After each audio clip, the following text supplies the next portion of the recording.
EMPD officers conducted an investigation outside their jurisdiction and also failed to register the exhibits in the South African Police Service's occurrence book. Some of the exhibits were allegedly found in the car of one of the EMPD officials. The Gauteng government has offered trauma counselling to the families of two men who were killed during service delivery protests in Ratanda, southeast of Johannesburg. Katlego Mokoena and Sipho Mtaung died during recent clashes between Ratanda residents and police. People were protesting over water outages in the area last week, and the protest turned violent and the mayor's house was torched. Gauteng Premier Panyaza Lesufi visited the area. It has been a difficult and painful process, but fulfilling that we finally managed to meet the families.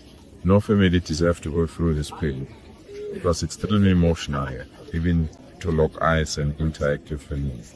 And extremely difficult also to respond to one simple question, but heavily loaded question. Should our children die because of it?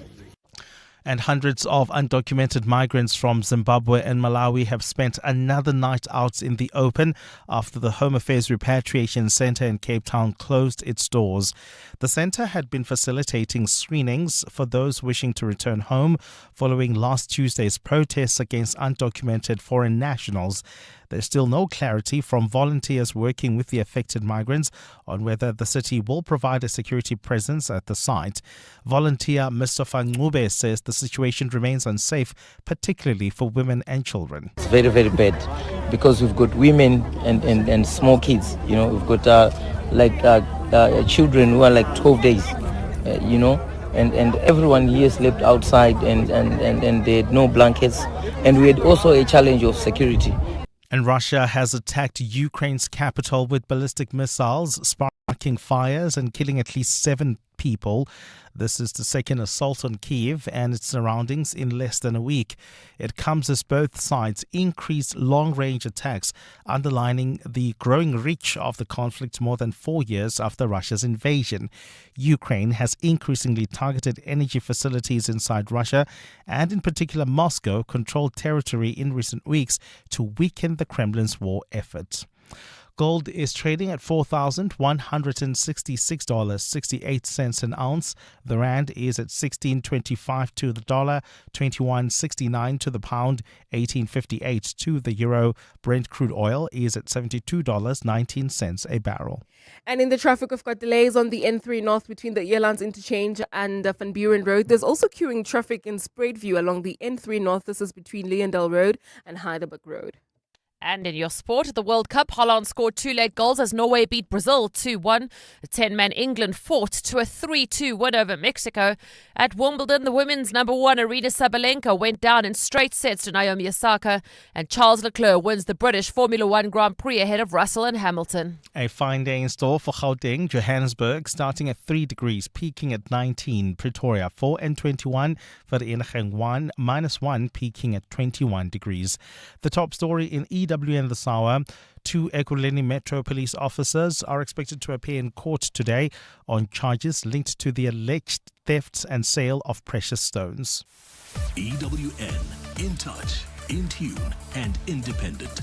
For the latest, visit ewn.co.za or download the EWN app. We're calling on Joburg to walk the inner city with us. In 702 Josie My Josie Walk the Talk. Babize bonke. Enter now on primemediaplus.com. This is Breakfast with Bongani Bingwa On 702. Let's walk the talk. 5 minutes after 6 o'clock. It's the start of a brand new week, Monday morning. A fresh new week, a fresh new month. Welcome to the program. Indeed, my name is Bongani Bingwa. On our menu today, we look back on a year since those explosive allegations by Lieutenant General Nhlanhla Mkhwanazi. Have things improved? Are we any safer? Or is it just that you now know how safe you weren't in the first place? The president did act swiftly. Within a matter of weeks, the Madlanga Commission of Inquiry had been appointed. And within a matter of months, they started their hearings. And allegation after allegation. accusation after accusation. The dominoes have begun to fall. Senior police officers arrested, fired, dismissed, suspended. Have we made progress? Or do you look at all of this and think, law enforcement is so rotten in South Africa, can it ever be fixed? This one has ties to that one, who's got links to that one, and money that flows from this one.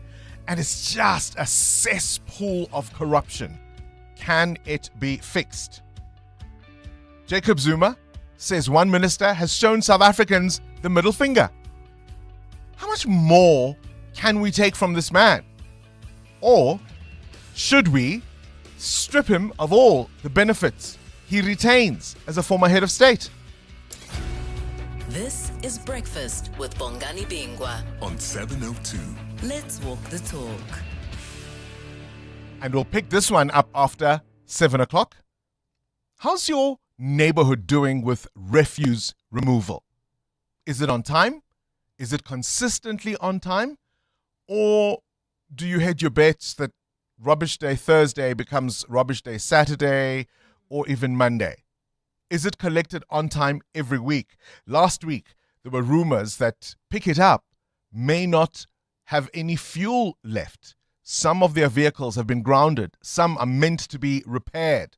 We'll speak to the chief financial officer. I know there have been issues in the Fourways area and the Randburg area. If you've had difficulties, do let us know. Is your waste being removed on time? That's another conversation we're hoping to pick up after 7 o'clock. And then Trevor Gumbi, the first celebrity to be unmasked in season 3 of The Masked Singer. You're with Bongani Bingwa. 702 weekday mornings, 6 to 9 8 after 6. As always, of course, I'm not alone. I've got an entire team of colleagues behind the scenes, from the producers who put the show together to the latest in eyewitness news, whether it's sports or business, and indeed traffic. The idea is to help you on your morning commute and tell you where all the hot spots are, so you can obviously make alternative arrangements. And Amoramila has that awesome responsibility. Good morning to you, Amu. A very good morning, Bongani Morning 702 Landers. Did you have a good weekend? Oh, I had a very beautiful weekend. I was hosting family over at my house. I'm becoming good at this hosting. Becoming that person. What did you make? I made a stew and chicken and a couple of vegetables. So it was just a nice quick, homely. Yeah, there was nothing finicky about it. It was just simple, easy to make as well, because you don't want to be spending your whole day in the kitchen when you're hosting, you know. And so I've learned the tricks also about how to prepare your meals before, your guests arrive, but at the same time so that when you serve the meal, it's nice and warm. Hot, yeah. And also, I've been catching up on some football. It's getting interesting, the last 16, I must say. Yay. This World Cup, hey? Mm-hmm. Brazil out. Brazil is out. I was shocked about that this morning. I was like, hey, Brazil is out.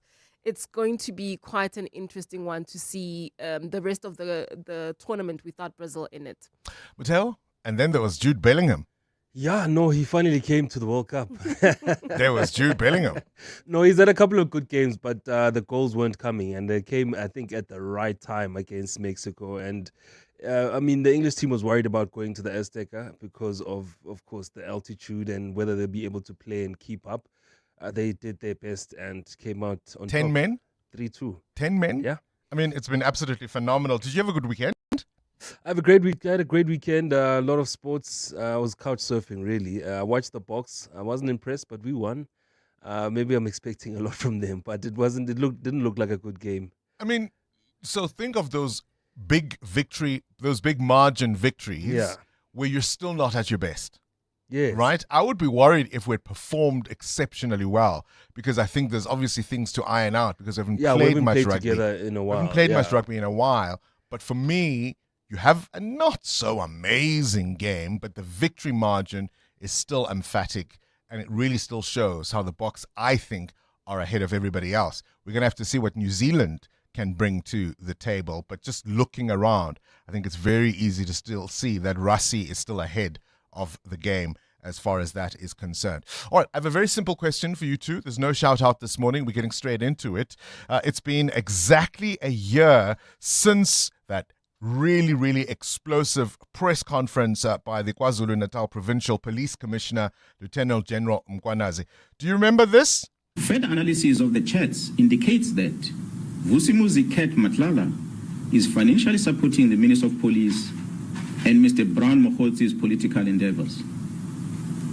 This is supported by the evidence of conversation and the proof of payments of guests for January 8 traveling cost and the Ghana dinner in Cape Town, which was done in 2025. The proof of payment, we have it. As I said, we're going to share with you where Mr. Matlala is sending this proof of payment to Mr. Brown Mokhotzi. On the 2nd of January 2025, at about 10:05 in the morning, Vusimuzi Kat Matlala receives a copy of the letter of the disbandment of the political killing stars team from Mr. Brown Mokhotzi, who is an associate with the Minister of Police. I pause to remind you that this is the very same Brown Mokhotzi that the Minister of Police had denied in Parliament and later confirmed to be his comrade but not involved with police matters. But he's sending this communication. That's what we have discovered. I think listening to that, I'm reminded how Brown Mokhotzi has been reduced in many minds to this guy who was arranging, access to ANC VIP functions. But the seriousness of the allegations, as originally outlined by General Mkwanazi, give a picture of somebody with substantially more influence than just that. The disbanding of the PKTT, both, of course, Vusumuzi Kat Matlala and Brown Mokhotzi remain behind bars. And it all started with the allegations we heard from Nhlanhla Mkhwanazi on this day exactly a year ago. It was a Sunday, but it was on this day exactly a year ago that we heard those explosive allegations. There he was, dressed in military fatigues, surrounded by a team, and it was a show of strength and no-nonsense approach to what he had to say. And, of course, very shortly after, the president addressed the nation. These allegations, if proven true, threaten to undermine the confidence of South Africans in the ability of the South African Police Service to protect them and to effectively fight crime and corruption. South Africans are concerned about corruption and the rise of criminality in our country, which manifests itself in the killing of innocent people, gender-based violence, gang violence, kidnappings, construction mafia criminality. President, of course, responding to those allegations, talking about the serious crime issues the country faces. He then, of course, went ahead to appoint the Madlanga Commission of Inquiry. This is, of course, a judicial commission chaired by then Acting Deputy Chief Justice Mbuyiseli Madlanga. And we've seen their stellar work over the months. Of course, the assistance of advocates Sesi Baloyi and Sandile Khumalo, both senior counsel as co-commissioners, has been extraordinary to watch. The depth of their legal knowledge and their ability to cross-examine witnesses on the stand. And so the question really is, so far, so good? Are you horrified at what has emerged at the Madlanga Commission? You knew it was bad, but perhaps not this bad. And does that mean then we can fix it, or do you look at the rot and say it's just gone too far? I mean, who can you trust? Think of some of the highlights. I mean, I don't know if Mutewa and Amo, if you have a highlight moment from what we have seen at the Madlanga Commission of Inquiry so far, both in terms of the length and the breadth of the accusations, or just moments where you thought, who are these people?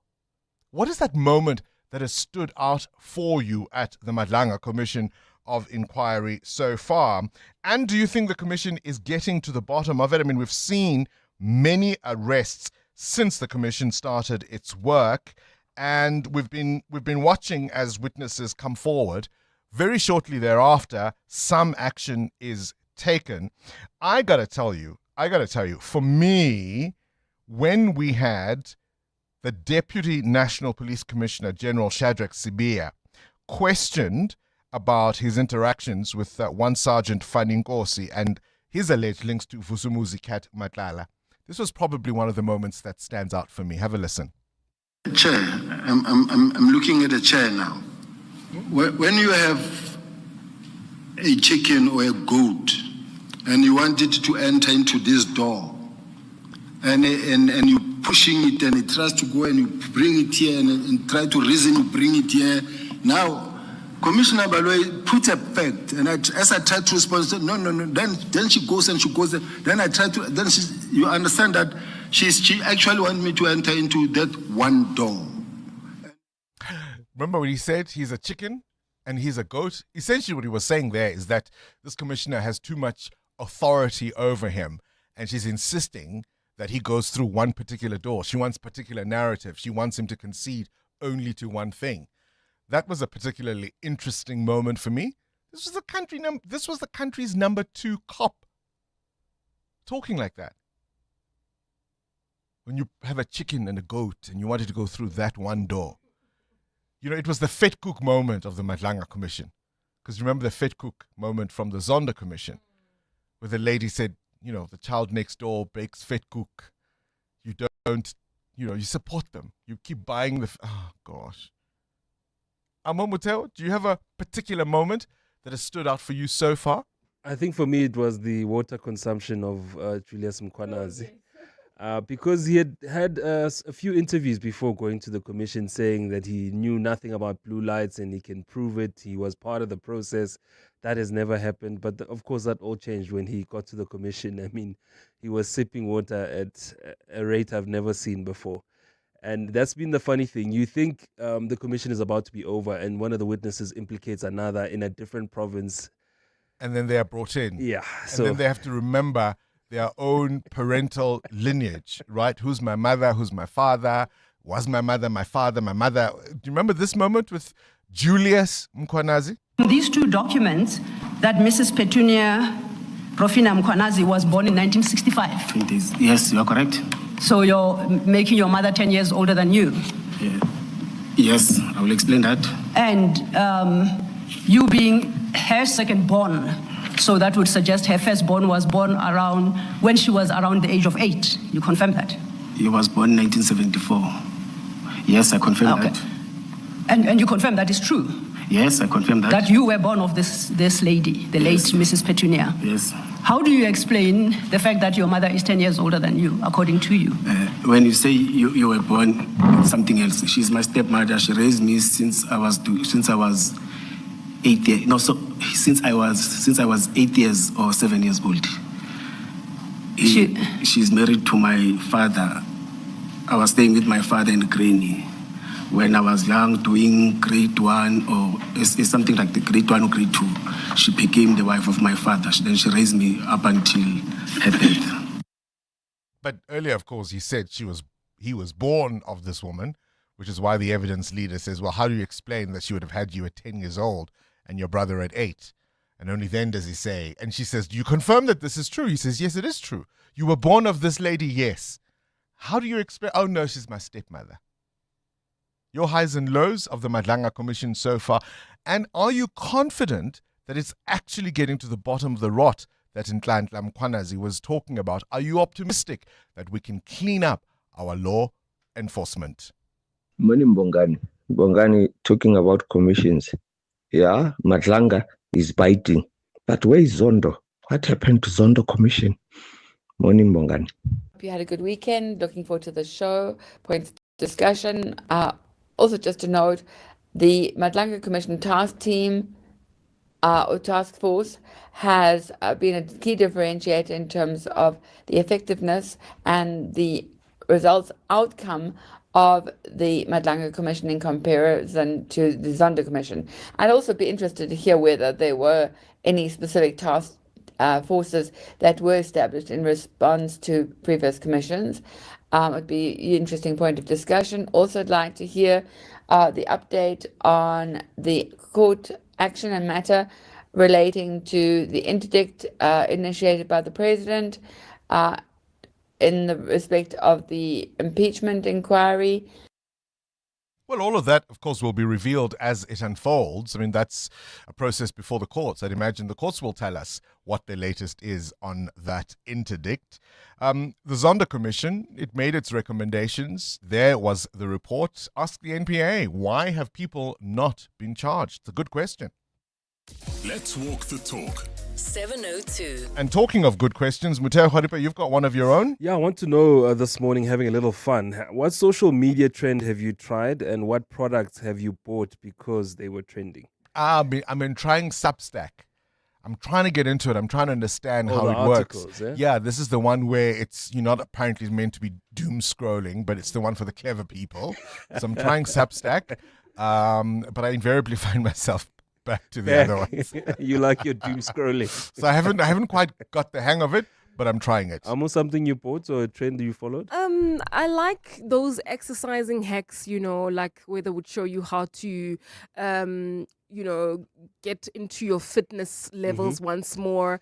And also and some recipes. But those are my favorites. Talking of exercise ideas, I think at a point there wasn't a single Verimark exercise machine I didn't have. I had the Abflex. I had the Orbitrack. You opened a home gym. Look at me I'll now. tell you why I'm asking. 702. Weather. The CWN weather brought to you by Samsung Air Conditioners. Stay warm your way. Temperatures in Joburg starting at 3 degrees, your low. Your high is 19 degrees, 21 for both Pretoria and for Vereeniging a little later on. Cape Town, partly cloudy, a high of 19 degrees. Mbombela peaks at 22, Mahikeng 21, Bloemfontein 20. Durban will be fine, maxing at 24 degrees. Gqeberha 22, Kukombo City at 23, and Kimberley, your high is 22. Yeah, winter. A dozen layers of clothes just to feel warm. And the aircon wars at the office never end. But when you get home, Samsung air conditioners bring you efficient heating, ensuring tailored and family-friendly comfort indoors. So stay warm your way this winter. Shop for your perfect fit at Samsung stores, participating retailers, or speak to a friendly installer today. EWN Traffic. A first look at the roads, 23 after 6. Amma, what are you seeing on this Monday morning? Well, Bongani, on the N12 East, we've got heavy traffic volumes reported in the Nectarina area just as you approach the N1 turn-off. Delays coming out of the Golden Highway. There's also queuing traffic on the Mark 1 North between Boyson's Road and the Crown Interchange, while traveling on the N3 North. Roadworks are still causing delays. This is between the Elands Interchange and Van Buren Road. Traffic lights are out of order in Sharon Lee at Malibongo Drive and President Foshe, but traffic pointsmen are on duty there, so please be on the lookout and drive with care. We'll have more updates coming up.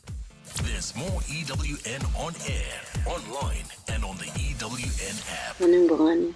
The moment that stood up for me was the people that we expect to protect the country and the citizen sitting there at Madlanga talking about BBLs, behaving like slave queens, like taking monies from Ket Matlala, the criminal. Like, that was like, wow, welcome to Sada. Start your day with Bongani Bingwa. On 702. Let's walk the talk. Maybe you can try to do a little limerick, hey? She didn't have enough prosperity, but she wanted an extended posteria. And now it will live rent-free in our minds for posterity. Muteo? That could work. I think it just did. You're with Bongani Bingwa. 702 weekday mornings, 6 to 9 a.m. Things you need to know at this hour. Pick It Up is in some crisis, we understand. There's a shortage of working refuse trucks. Contractors have been protesting, and months of collections missed in parts of Johannesburg. Some residents complaining of overflowing rubbish, creating health and environmental risks. I want to know, when last was your rubbish collected? Is it being collected on schedule every week, or are you missing collections in your area frequently? Are there delays? How satisfied are you with Pick It Up as your refuse remover?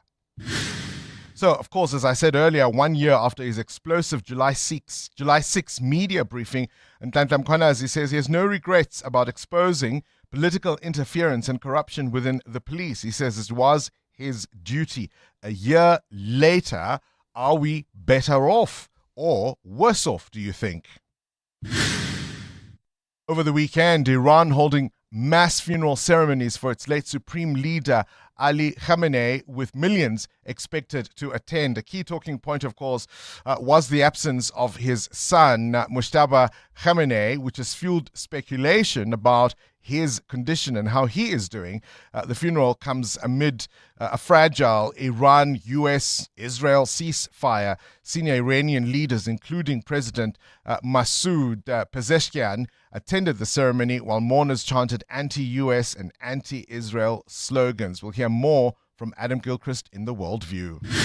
And on this day, 1994, it was the first time people heard life was like a box of chocolates. You never know which one you're going to get. Forrest Gump opened in US theaters, becoming a huge box office success, starring Tom Hanks in the title role of Forrest. And of course, he went on to win an Oscar. And it's one of those movies that I could watch it from start to finish, even though I know exactly what's going to be said. Are there movies like that for you that you've watched over and over and over again? Or if you are scrolling channels and it happens to be on, you're not moving until that movie has ended. I think Forrest Gump is that kind of movie for me. Born on this day, 1975, Curtis Jackson III, 50 Cent. He was dropped by Columbia Records in 2000. He bounced back, signing with Dr. Dre's Shady Aftermath label, and went on to become a global superstar with his debut album, Get Rich or Die Trying. And this groundbreaking hit, #1, all over the world, in the club. You can find me in the club, bottle full of bub. Mama, I got what you need if you need to feel the buzz. I'm into having sex, I ain't into making love. So come give me a hug, get into getting rubbed. When I pull up out front, 702. The newspapers. The newspapers, Sfiso Zulu, a very good morning to you. The Sowetan has done a really, really lovely spread of the Mkhwanazi briefing a year later. They take you through all the highlights and the jaw-dropping moments and what Nhlanhla Mkhwanazi revealed and who's been arrested in the fallout since then. The Citizen is running with Fraud Not Our Problem. A pensioner's stolen bank card was used to buy goods worth over 420,000 Rand in Pick and Pay gift cards over 2 days. And the retailer says, not our problem. The Business Day, it's war on illegal online gambling. Well, Bongani, the BBC News is running with the story of how Vietnam is cracking down on its huge fake designer goods trade. And this is fueled by pressure from Donald Trump's trade war. And police have raided markets and seized millions of counterfeit Gucci, even Rolex. But the sellers say they are adapting and cheap fakes remain their only or their customers' only options because of the trade war that Trump has imposed. All right, those are the newspapers. EWN Business. So you're asking us a question, trend that we are pursuing, things we've bought because everybody's doing it. What are you losing money on because you've got FOMO? Yes, that's basically the question. So soaring global sales of Biscoff cookies has helped the Belgian food company Lotus Bakeries extend a remarkable decade of stock market performance. Biscoff, a caramelized biscuit brand, has seen sales jump past this past year, propelling Biscoff into the world's top 5 highest selling biscuits. The surge has been driven by a viral baking trend, the latest on TikTok, where the product is used to make Japanese cheesecake. Social media users are putting the biscuits in Greek yogurt, a 2-item recipe, leaving them overnight and enjoying the treat the next day. This results in a shortcut, no-bake cheesecake. As a result, Lotus Bakeries shares are up 47% year to date, taking gains in the last decade to nearly 600%. That's as food and staple stocks have largely struggled on the market. The Biscoff maker Lotus Bakeries is a 94-year-old Belgian multinational food company famous for its signature caramelized speculoos cookies. The brand has seen its market valuation surge $15.5 billion. So because of that trend and because people are going back to Biscoff biscuits, have you tried something? I've never tried Biscoff biscuits. I don't know what you're talking about. Well, this is maybe how I'm it not- happens. maybe This is I'm how it not as happens. trendy as I thought I was. Your algorithm is not pushing you there. How trendy is the rand this morning? Well, the rand this morning, not too bad. 16 rand 25 against the US dollar, 18 rand 58 against the euro, 21 rand 67 cents against the British pound. Price of gold at $4,162 an ounce, while platinum is at $1,637. Brent crude now at $71 a barrel. More business after 7. Let's talk about the Gauteng runaway gravy train. Good morning again, Sfiso Zulu. Thanks, Bongani. Good morning. The government in the province has slammed its municipalities over lax financial controls after they recorded more than 14 billion rand in irregular expenditure. The provincial government yesterday released its consolidated audit report for Gauteng's 11 municipalities. Only Midvaal and the West Rand district achieved clean audits for the 2024-2025 financial year. Finance MEC Nkulego Dunga says there's been an overall regression in municipal audit outcomes. Gauteng is not a poor province. This is a province with capital, and the Auditor General has found again and again that we are not channeling these resources effectively enough to deal with the challenges of our people and what they face. This is not a story about the absence of money. It is a story about the absence of discipline in how money is spent in our municipalities. A man has been arrested at Cape Town International Airport for alleged drug trafficking. Officials conducting routine patrols at the weekend responded to information about a suspicious person at one of the departure counters. A search was conducted and more than 50 kilograms of suspected cath was found concealed in 3 suitcases. The police's Andre Trout. The South African Police Service remains committed to preventing the movement of illicit substances through our ports of entry and transport hubs. The arrest of a suspect found in possession of more than 50 kilograms of suspected cat demonstrates the vigilance of our border policing members and their dedication to combating drug-related crime. Hundreds of undocumented migrants from Zimbabwe and Malawi have spent another night out in the open after the Home Affairs Repatriation Centre in Cape Town closed its doors. The centre had been facilitating screenings for those wishing to return home following last Tuesday's protests against undocumented foreign nationals. There's still no clarity from volunteers working with the affected migrants on whether the city will provide a security presence at the site.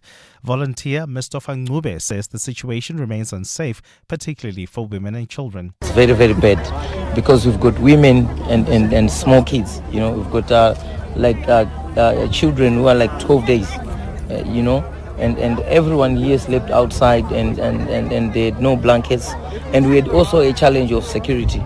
And a super typhoon with equivalent force of a Category 5 hurricane has passed through the U.S. island of Rota in the Pacific. The National Weather Service says the western eye wall of Super Typhoon Bavi was currently moving over the island of Rota with forecast winds of 290 kilometers per hour. Local authorities on the small island say they have already received reports from some of its roughly 1,500 people of major damages. A fine day in store for Gauteng today. The temperatures are at lows of -1, peaking at 19 degrees. And in the traffic, we've got delays along the N12 East approaching the N1 exit. That's in the Nichirina area. Delays coming out of the Golden Highway. There's also queuing traffic reported along the N1 North coming out of the N17 turnoff towards Albertina Sisulu Road. That's due to an accident. The top story this hour, the Gauteng government has slammed the province's municipalities over lax financial controls after they recorded more than 14 billion rand in irregular expenditure. Your next transaction could win you a brand new Mazda 2. As proud partners of 702's Walk the Talk, Absa and Mazda are putting Josie in the driver's seat. Download, register and transact on the Absa banking app between 26 June and 20 July 2026 to qualify. The winners will be announced on race day. Absa is an authorized financial services and registered credit provider. Competition terms and conditions and minimum spend apply. John, where are you rushing to? Sure, I'm off to SARS. I need to check if I must file. Wait! SARS sends auto-assessment notices from 1 to 12 July. Done. Just like that? Yes. If you get a notice of assessment, check it. If it's correct, you're done. If it's incorrect or you did not receive receive one, file from 13 July on e-filing or the SARS Mobi app. It could already be done. This filing season, experience the power of done. Expect your auto-assessment notice from 1 to 12 July or file from 13 July via e-filing or the SARS Mobi app. Go to sars.gov.za. SARS, at your service. What is your business here? You didn't start your business to play it safe. You took the leap, made the bold move, and now it's time to make the next one. This week, 702 and Budget Business Insurance are giving small businesses the chance to win their share of 100,000 Rand with the Budget BizBucks Bonanza. Enter on primemediaplus.com. Tell us about the boldest move you've ever made in your business and what your next one will be. Then get an obligation-free Budget Business Insurance quote. 702 Breakfast with Bongani Bingwa could call you. Budget Insurance is a licensed non-life insurer and FSP. T's and C's apply. The countdown to Food Forward SA's Mandela Day Packing Event 2026 has begun. Join us Friday, 17 July, and spend your 67 minutes making a real difference. Together, we'll pack and sort groceries that will feed thousands of people facing food insecurity across South Africa. Be part of the action. Tickets are on sale now at webtickets.co.za. Food Forward SA, securing quality food, nourishing lives, in association with 702. Coming up in the next hour, what's the question? And it's brought to you by Outsurance. Up to 3,000 Rand in cash is up for grabs. So you send us an answer based on anything that piqued your interest during our show. A fun fact, perhaps. For that, you'll win 1,000 Rand. Simply WhatsApp us your name and the answer to 072 702 1702. Then later, someone else will ask a question to get to your answer, and they will win 2,000 Rand. Now, remember, you always stand a better chance of being selected if you have SMS'd out to Outsurance to get yourself a quote. So do it now. SMS out to 45142 and you could save on your car insurance. 702. WhatsApp Bongani on 072 702 1702. Bongani and the team, you know, I keep on wondering, the gentleman that was supposed to be part of Madlanga and he pulled out very early in the process. I wonder how he feels when he sees the work of the Madlanga and the fact that he could have been part of it. I just forgotten his name, but I wonder how he feels, you know. Level Kruger. Hi, Bongs. Dinyigo here, Soweto. My eyes, it's about Brown Hutsi when he was interviewed at the Newsroom Africa. He said, Uzokala madoda. When I go there, I will explain step by step. And his last testimony at Madlanga when he said, no, I'm not going to implicate myself. Yeah, I mean, we've had quite a few, right? Remember when the SABC reporter, when her name came up as having received some funds allegedly? Yeah, that was one. But of course, the chair, I'm looking at a chair when you have a chicken and a goat. That was one particular moment. Your highs and lows of the Madlanga Commission of Inquiry so far. Good morning, Bongani. Yeah, I didn't know what Biscoff was. And my 18-year-old made me drive around for these Biscoff biscuits. And I was like, what is this trend? Then I had a friend who had a Biscoff birthday cake. And then, I tasted them. Oh my soul, it is amazing. Get your butt out there today and get some Biscoff. Definitely worth it. Shares in Centurion. Mutewa was talking about trends you have followed because of social media. Apparently, there's a brand of biscuits called Biscoff that are all the rage. I've never tasted, I've never had one, but apparently I'm not as trendy as I thought I was. EWN 20 to 7, Cindy Paluta. We're also talking about those movies because today Forrest Gump came out in the year 1994. You don't necessarily go out of your way to find them, but if you stumble upon them, if you happen to turn on your TV and it's playing, you're not changing the channel. If you arrive and your daughters or your mom are watching this movie, sweetie, we are waiting until the end because it's just, and you've watched them many times over?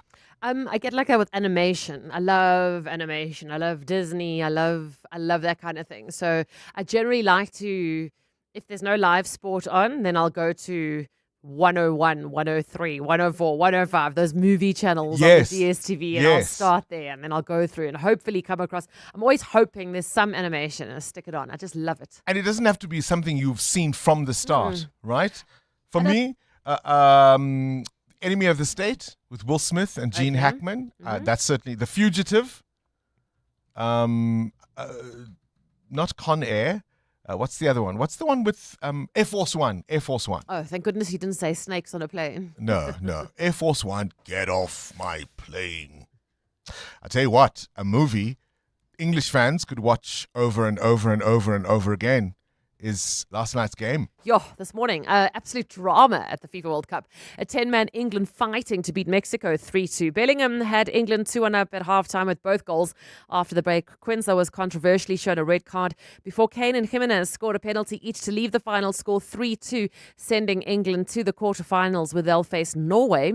Norway leaving it until late to knock Brazil out of the World Cup. Erling Haaland scored in the 79th and 90th minutes. Brazil's consolation goal was a penalty from Neymar 10 minutes into added time.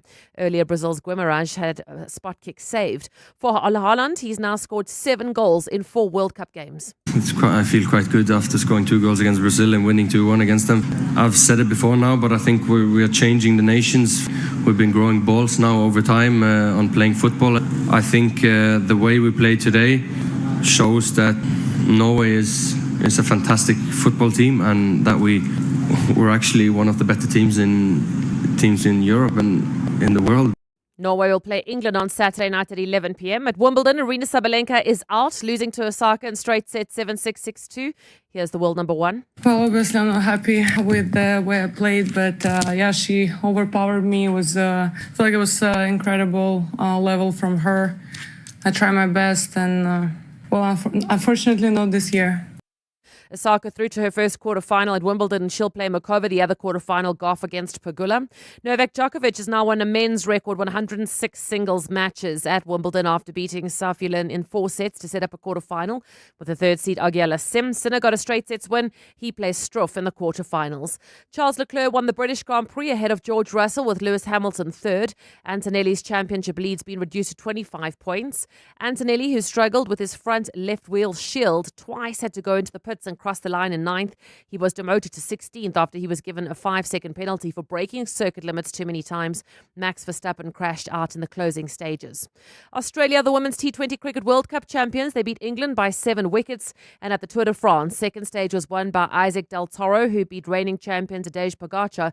Jonas Vingegaard holds on to that yellow jersey. Cindy Paluta, Eyewitness News Sport. As a business owner, you're always looking for ways to save money. But have you looked at saving on your business insurance premium? With OUTsurance Business Insurance, you could save big, like Bosmansdam High School. We were with our previous insurance for 10 years plus before switching to OUTsurance Business Insurance. We are saving 3,705 Rand per month. It was so quick and easy, we should have switched sooner. Ready to switch and save? Visit outsurance.co.za or call 08600 60,000 today. Licensed insurer in FSP. TCs and information online.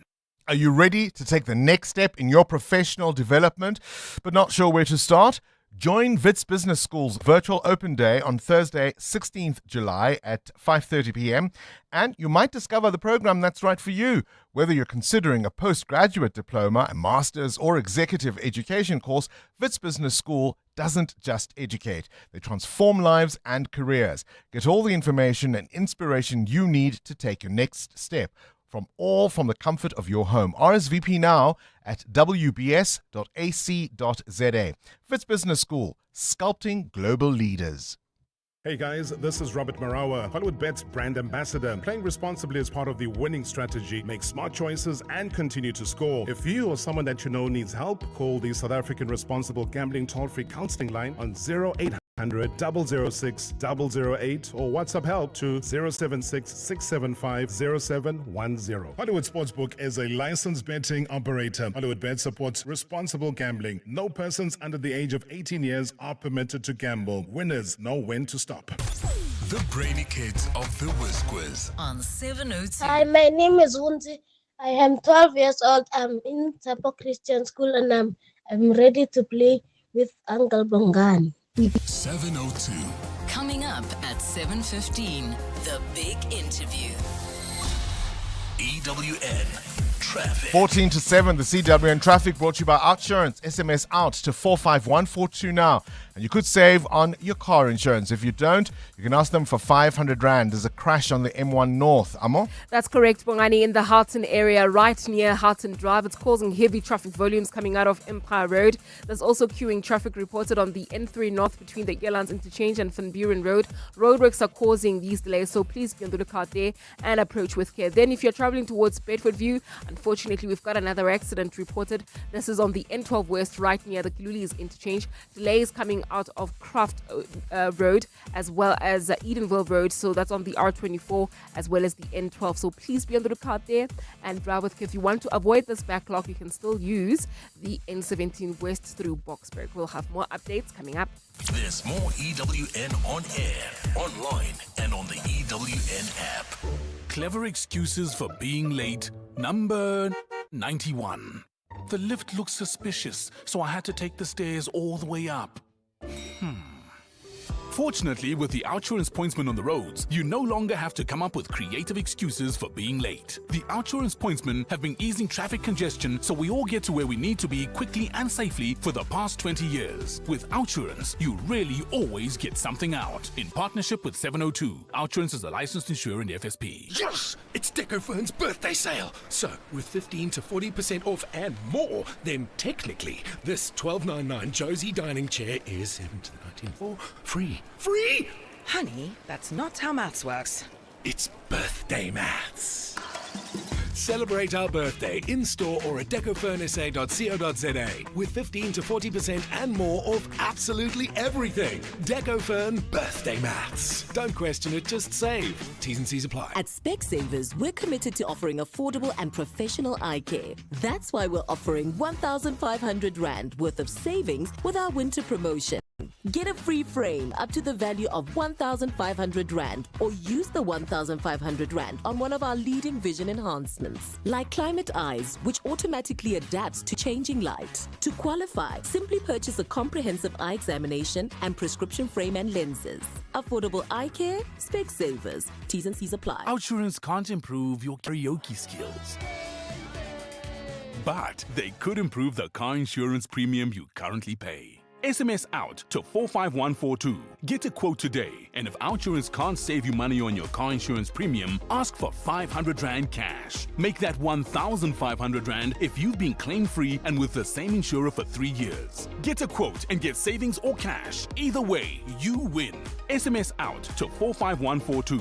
Want all the bells and whistles of car insurance at a great price? It's time to switch to Outsurance. Not only could they save you some big bucks, you also get that legendary out bonus that pays you a percentage of your premiums back if you're claim-free. So, are you ready to switch and save? Don't miss out. SMS right now to make sure you always get something out. SMS out to 45142. That's out to 45142. Outsurance, licensed insurer in FSP. T's and C's online. Join us. Let's walk the talk. This is 702. Good morning, Bongani. The movie for me that I can watch over and over and over again is The Hateful Eight by Quentin Tarantino. The script and the dialogues in that movie is just something out of this world. I know certain scenes word by word because I've watched it over and over, and it's just fascinating. How's the Bongani and the team? Giselle Lomo, Pretoria. The movie that I can watch over and over again, Bongani, Get the Fridays franchise, produced by Ice Cube. I can watch Friday, next Friday, Friday after next. I know all those movies, but I can watch them over and over again. Who is the whizziest of them all? It's the Whiz Quiz on 702. I will die for the badge, said Lieutenant General Mkwanazi on this day in 2025. How much has changed? Up next, a conversation with Dr. Mxolisi Mathebula, a crime and policing expert.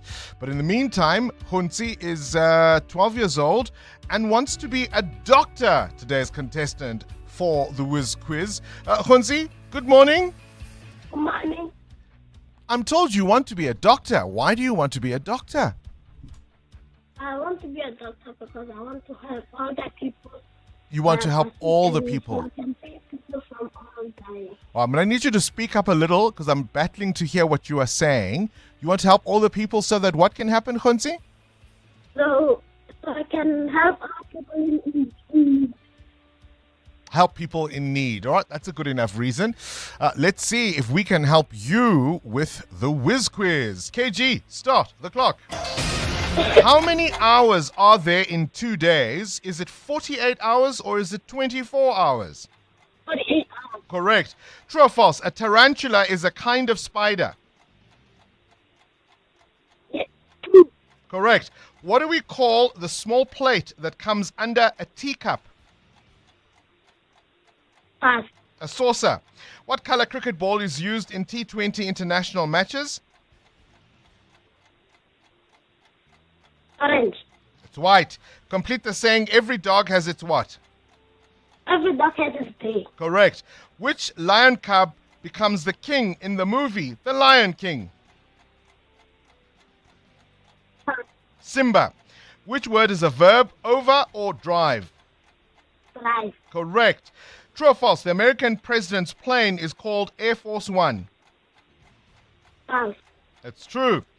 Which country is in the northern hemisphere? Is it Spain? I can't complete the question. Dr. Khonsi, a bit of a rough round for you.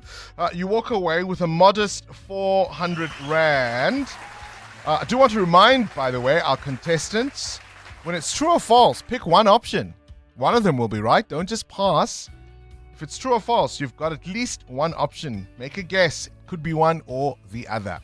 You must be aged 10 to 13 to play. The Brainy Kids of the Whiz Quiz. On 702.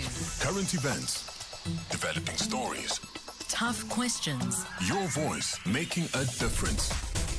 This is Breakfast with Bongani Bingwa. It was an act of duty, not a bid for attention or popularity, but a necessary step to speak out against corruption and rising criminality in the country. The explosive revelations made by KZN Police Commissioner Lieutenant General Nhlanhla Mkhwanazi a year ago wearing military fatigues and really revealing to the country what he believed was rampant corruption in our law enforcement. What has happened since then and how much further are we at cleaning up the rot? Dr. Mxolisi Matebula is a crime and policing expert and joins us now from Pretoria. A very good morning to you and thank you for your time. Good morning, Bongani. Good morning to your listeners. Thanks for having me. I mean, how defining was that moment by Nhlanhla Mkhwanazi?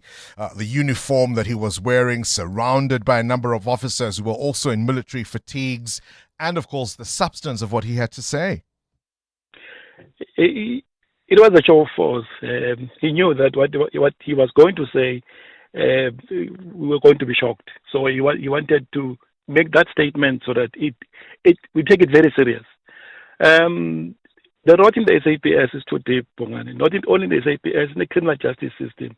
Even though the Commission has tried its best up to this far, but there's still a lot that we haven't heard of. If you ask police officers for the ground, they will tell you shocking news or shocking revelations. It's a lot. But at least we know that we are where we are because the ones that are entrusted with the responsibility to ensure that we are safe are entangled in criminal activities.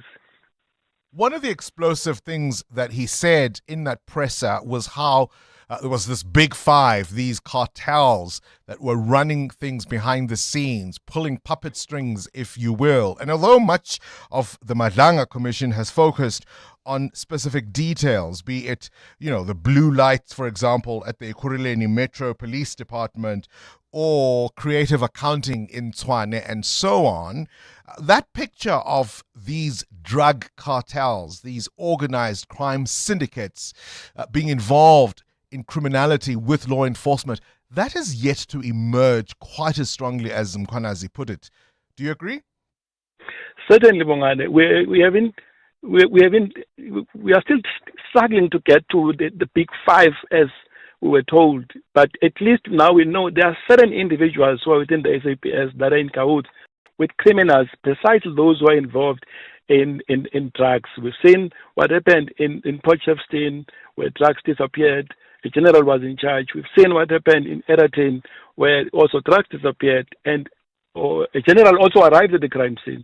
Ideally, when a general arrives at the crime scene, one thing in their mind is that it is not their crime scene. They are there just as observers. Whatever information they need there, they should ask the crime scene manager to brief them.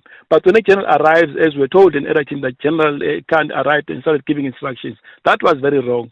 And that is why we suspect that he may know what happened to the drugs. General Sinona as well, he had no reason to be involved in the whole drug bust scene, because he's a general operating at strategic level. They have nothing to do with crime scenes. If he arrives at the crime scene, he must know that he is there just as an observer. And here we are today. We link up these generals to the drugs, and still we don't know what happened to the drugs, Bongani. Perhaps we will know maybe tomorrow when Matlala appeared. Well, now there's indications he may not be, but we'll get some more details from EWN about that. We've seen general after general fall now. The KZN Hawks head, General Sinona, is no longer in that position. We've seen, in fact, our National Police Commissioner also in the dock, his deputy, General Sibia, struggling to explain himself at the commission, and a number of others who've been charged for various offences, much of that evidence emanating from testimony at the commission. Does that give you then a sense that the top leadership of our law enforcement is somewhat rudderless? Indeed, and that creates a problem for the people who are doing the spade work on the ground, because they are strategic and there are those who are at tactical level. And if those who are on top, those are supposed to make sure that those who are on the ground have resources, those who are on the ground get the correct instructions so they can do their job. If they are entangled in criminal activities, then it becomes difficult for those that must do the spade work. I don't know what's going to happen. I wrote a piece 2 weeks back. It was published in the newspapers, where I'm asking a question. If in an event that more than 10 generals are dismissed from the SAPS, which method are they going to use to recruit or to appoint credible officers who are not involved in criminal activities? That's a question that they still have to answer, because I foresee them appointing others who are also part of the network, but they are not known by those who will be appointing them. Yeah, the difficulty is, as you say, they would need to know that to make the right decision.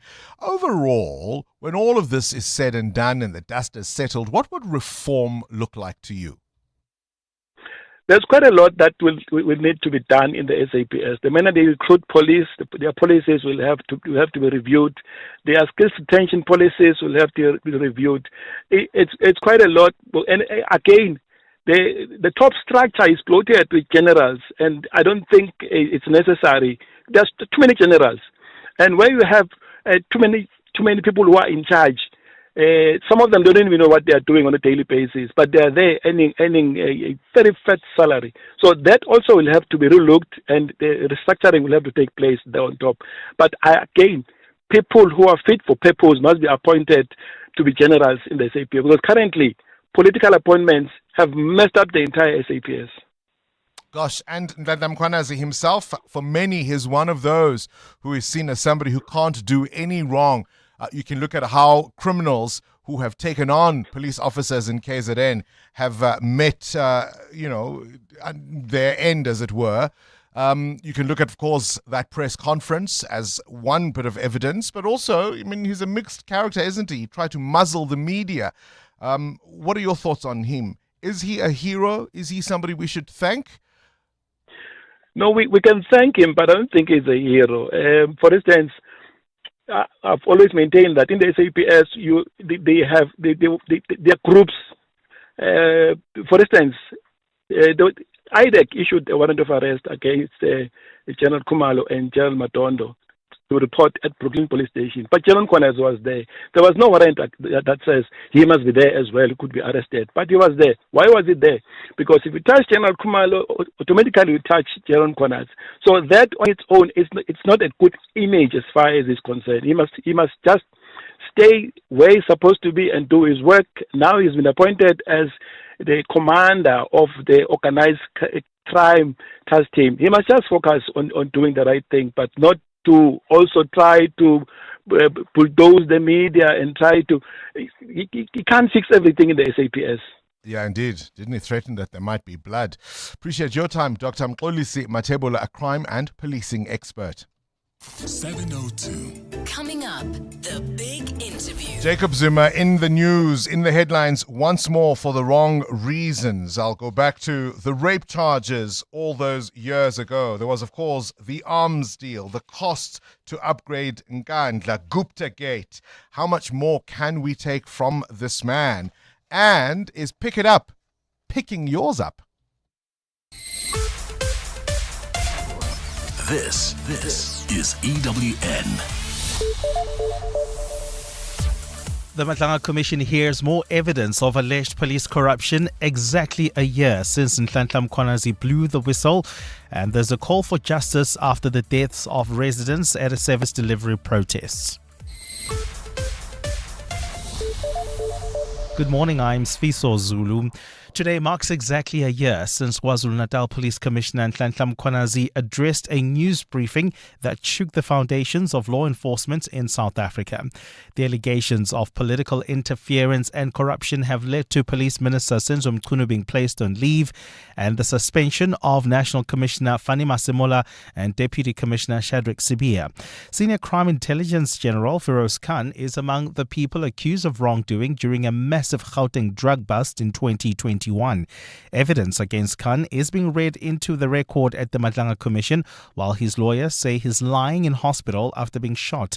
President Cyril Ramaphosa set up the commission to investigate Mkhwanazi's allegations and other rots in the criminal justice system. Tabiso Koba reports. Much of the evidence presented at the Matlanga Commission so far has focused on the relationship between Crime Intelligence Deputy Head Feroz Khan and controversial businessman Ishmael Valley. WhatsApp messages presented before the commission allegedly show Khan frequently communicated with Valley regarding SAP's tenders. Khan would also provide him with confidential tender information in exchange for kickbacks. In one instance, evidence leader Adila Hassim read into record a WhatsApp conversation showing Valley asking Khan to influence changes to the bid specification of a tender. So here what Mr. Valley is saying is would be better for him if it's just one supplier, and can General Khan influence our guy who provided the draft contract to change the specifications. General Khan responds to that. He says, I think it's late to change the specification now, let me try. Hassim says Khan was also working with SAP's Divisional Commissioner for Supply Chain, Molefe Fani, to manipulate tenders. Tabiso Koba, Eyewitness News. Meanwhile, the Matlanga Commission says alleged crime kingpin Vusmuzi Kat Matlala will no longer testify tomorrow despite being subpoenaed to appear. Instead, the Commission's evidence leaders will ask for his testimony to be postponed to a date yet to be announced. His legal representatives will appear on his behalf tomorrow. Matlala remains a key figure in the Commission's investigation into allegations of corruption and interference in the criminal justice system.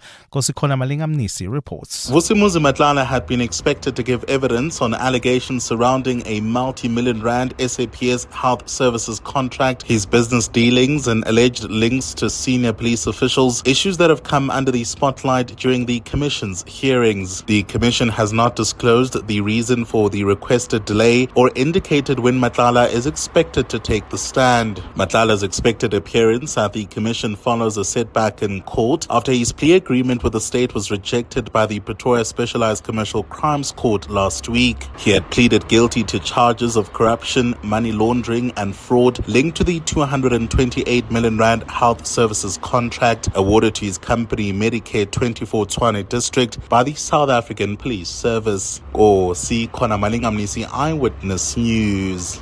Social justice groups have condemned government following the deaths of two protesters during service delivery demonstrations in Ratanda, southeast of Johannesburg.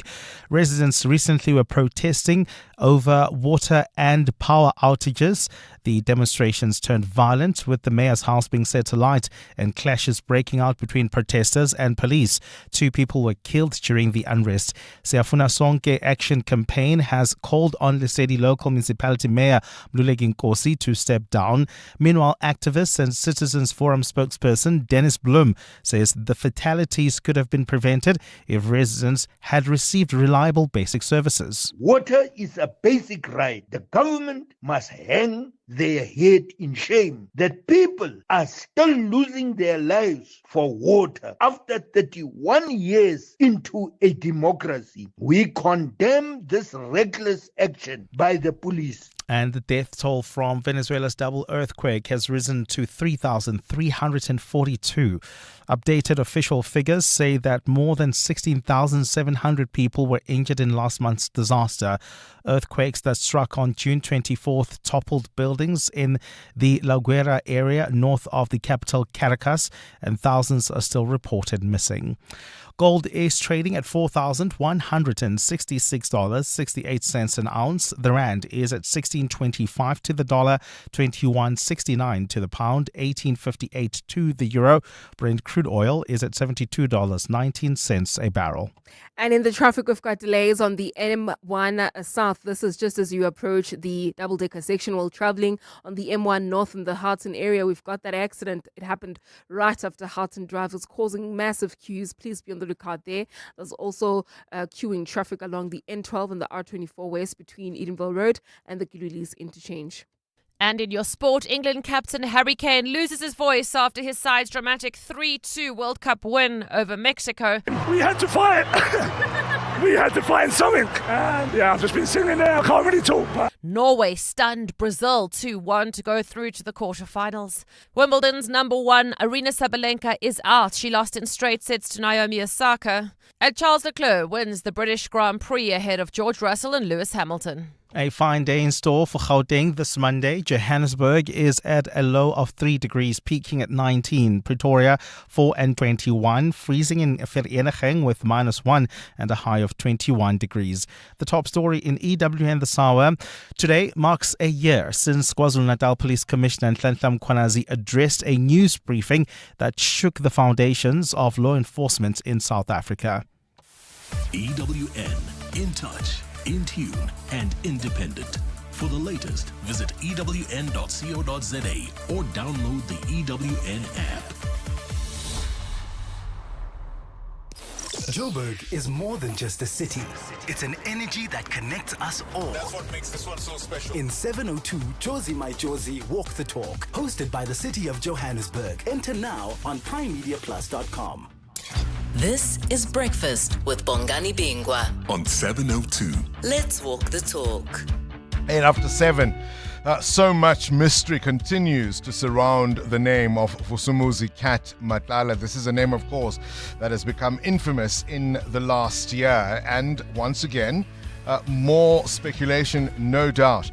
The Madlanga Commission of Inquiry saying its evidence leaders are likely to ask that his scheduled testimony tomorrow be postponed to as yet a date to be determined, and we're not sure quite what is happening behind the scenes. But as soon as we find that information out, of course, we will certainly be passing it on to you. But no Matlala at the Madlanga Commission of Inquiry. We've seen arrests, we've seen suspensions, we've even seen dismissals since a year ago as a result of Nhlanhla Mkhwanazi and what he had to say. Do you still regard him as a hero, or do you think he is, he's a colorful character with his own agendas? His attempts to get the media muzzled, his threats that there would be blood, we are at war, when IDAC wanted to arrest some of his fellow officers?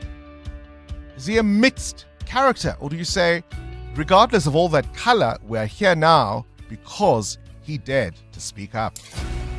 This is Breakfast with Bongani Bingwa on 702. Let's walk the talk.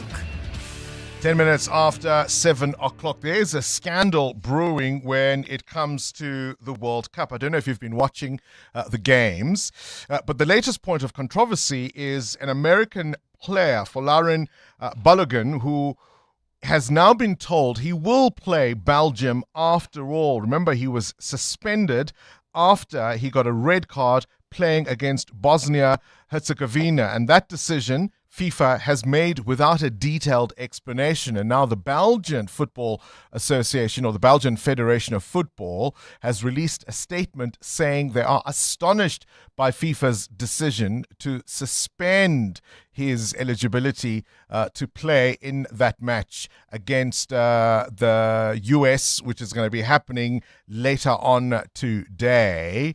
And they're saying that FIFA's disciplinary committee may decide to suspend the enforcement of a previously imposed disciplinary action. That's what FIFA said. But however, they are quoting different articles and rules that FIFA has repeated for this World Cup to say that this player should not have been suspended. And for their thanks, of course, they've received congratulations by the US President Donald Trump. The former DA leader, Tony Leon, continues to defend his PR firm's offer to draft parliamentary questions for a DA MP. He says there was nothing unethical, illegal, or improper. And he's been questioned quite at length by Adrian Basson, who's the chief editor for News 24, in a wide-ranging conversation that is about his political influence behind the scenes. And Tony Leon, the former DA leader, insisting that there really isn't anything wrong with what he has done. I want you to listen to this exchange where Adrian Basson essentially has to explain to him what the objections are when it comes to using his influence to represent his clients, particularly approaching ministers of the DA. Please just uncouple this for me, because I'm battling to understand it. Well, the question that's been asked is there potential conflict in you arranging that meeting? Sorry, so Tony Leon cannot arrange... Let me try and explain as I understand. Well, I don't understand it, sorry. Let me try.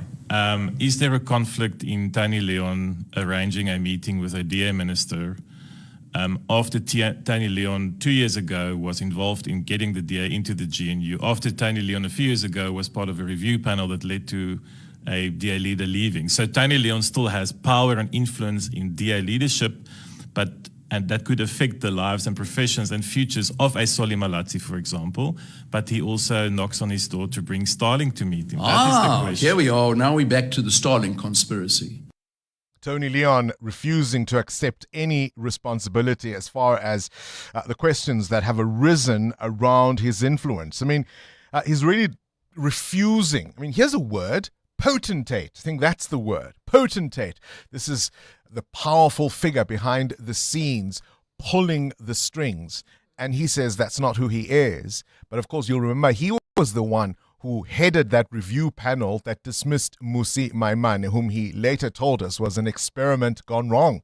John Steenhuisen alleges that it was essentially his say-so that saw him being removed this time around. And so when he goes to DA ministers and they know he's somebody who has a lot of say in whether they stay or go, how much resistance do you think he will face when it comes to the benefit of his clients? On this day in 2019, 13 weeks at number 1, Old Town Road by Lil Nas X, breaking the record for the longest running hip-hop song on the Hot 100. Lose Yourself, Boom Boom, Pow, and See You Again all had runs of 12 weeks. Yeah, I'm gonna take my horse to the Old Town Road. I'm gonna ride till I can't no more. I'm gonna take my horse to the Old Town Road. I'm gonna ride till I can't no more. I got the horses in the bag, horse stock is attached. Head is matted black, got the bushes black to match. Riding on a horse, ha, you can whip your Porsche. I've been in the valley, you ain't been up off that porch. Now, can't nobody tell me nothing. 702. Up next. The Big Interview. EWN Traffic. Quarter after 7. Up next, we'll be speaking to Pick It Up. This EWN Traffic brought to you by Outsurance. SMS out to 45142 now. And you could save on your car insurance. If you don't, you can ask them for 500 Rand. There are delays in the capital. Amo? That's correct, Bongani. Along the N1 South, approaching the Brakfontein interchange, a car stuck on the road along this route. Then heading towards the Proof Plus interchange, an accident on the N4 West. It happened right near the Proof Plus turn-off. Delays from Tamboti Avenue and, of course, peak time delays on the R80 East Mabopane Highway towards Eskiam Pahlele Drive. We'll have more updates. Do stay tuned. There's more EWN on air, online, and on the EWN app. This winter, the price to refill your gas heater may have gone up, along with everything else, but switch to Outsurance and you could actually drop your car insurance premium. You could save big, like 58-year-old Loretta, who saves a whopping 479 Rand on her 2017 BMW 320. Don't pay more than you need to.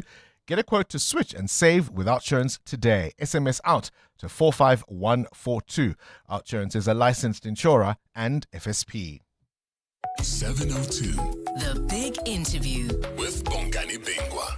Have you had problems with your refuse removal? Residents complaining of overflowing bins, missed collections, sometimes stretching for days and even weeks, and therefore mounting frustration across a number of suburbs, particularly in the Fourways and Randburg areas.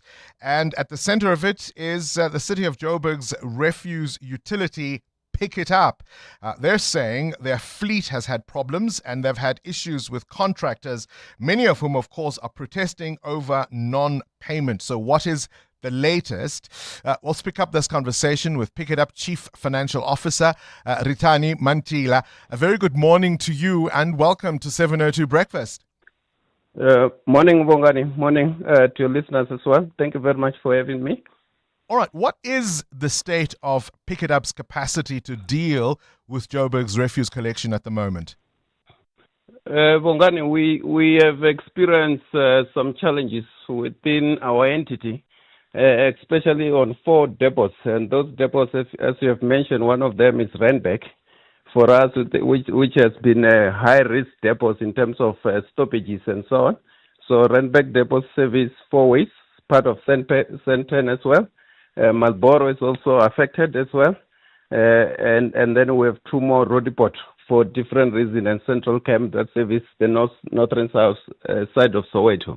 So those are the 4 depots that are affected, but we're confident that by end of this week, we should be able to clear the backlog on those areas so that by next week at least, we should start with the normal collection that is expected of us by your listeners who are also our residents, Bongani. All right, we say affected. What's the problem?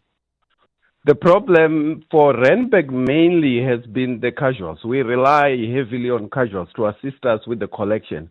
The casual, those are the workers that has been operating at our space with our service providers. So every now and then there's a demand for jobs. When they're down tools, then we find ourselves where even our staff cannot go out because of intimidation and so on. It's one of the main issues affecting us on Randburg Depot. There's also, yes, as you correctly put it, our service providers. Central Camp is one of them where they're not coping and road depot with the areas itself, and also in terms of the challenges that every now and then we're not consistent to pay what's due to them as well. Right, so that has been affecting. Sorry, let me just go back to what you said earlier. I want to make sure I'm understanding you. You're saying that you rely quite heavily on casual workers who then, when they go on strike, are not able to work. Did I get that correct, or did I misunderstand you? Where those casual workers is the staff that when the truck comes to your house to collect bin, yes, behind the trucks, this is what we call casual workers. They demand jobs. So when they demand jobs, they are not our employees. They are with the service providers. When they demand job, in most of the cases, especially Randburg, then they block our staff to get out. So these are people who then demand permanent positions. That's what you're saying? Yes. And then they block the exit for our staff to assist. But on the other side as well, we're not fully capacitated to also, on their absence, to properly or to render that service in most of the depots. So they are supplement to ourselves in terms of the capacity to deliver the service. Right. So we need, How many refuse trucks does Pick It Up have? The one that we own or the one that we also get from service providers? Well, just give me the total number.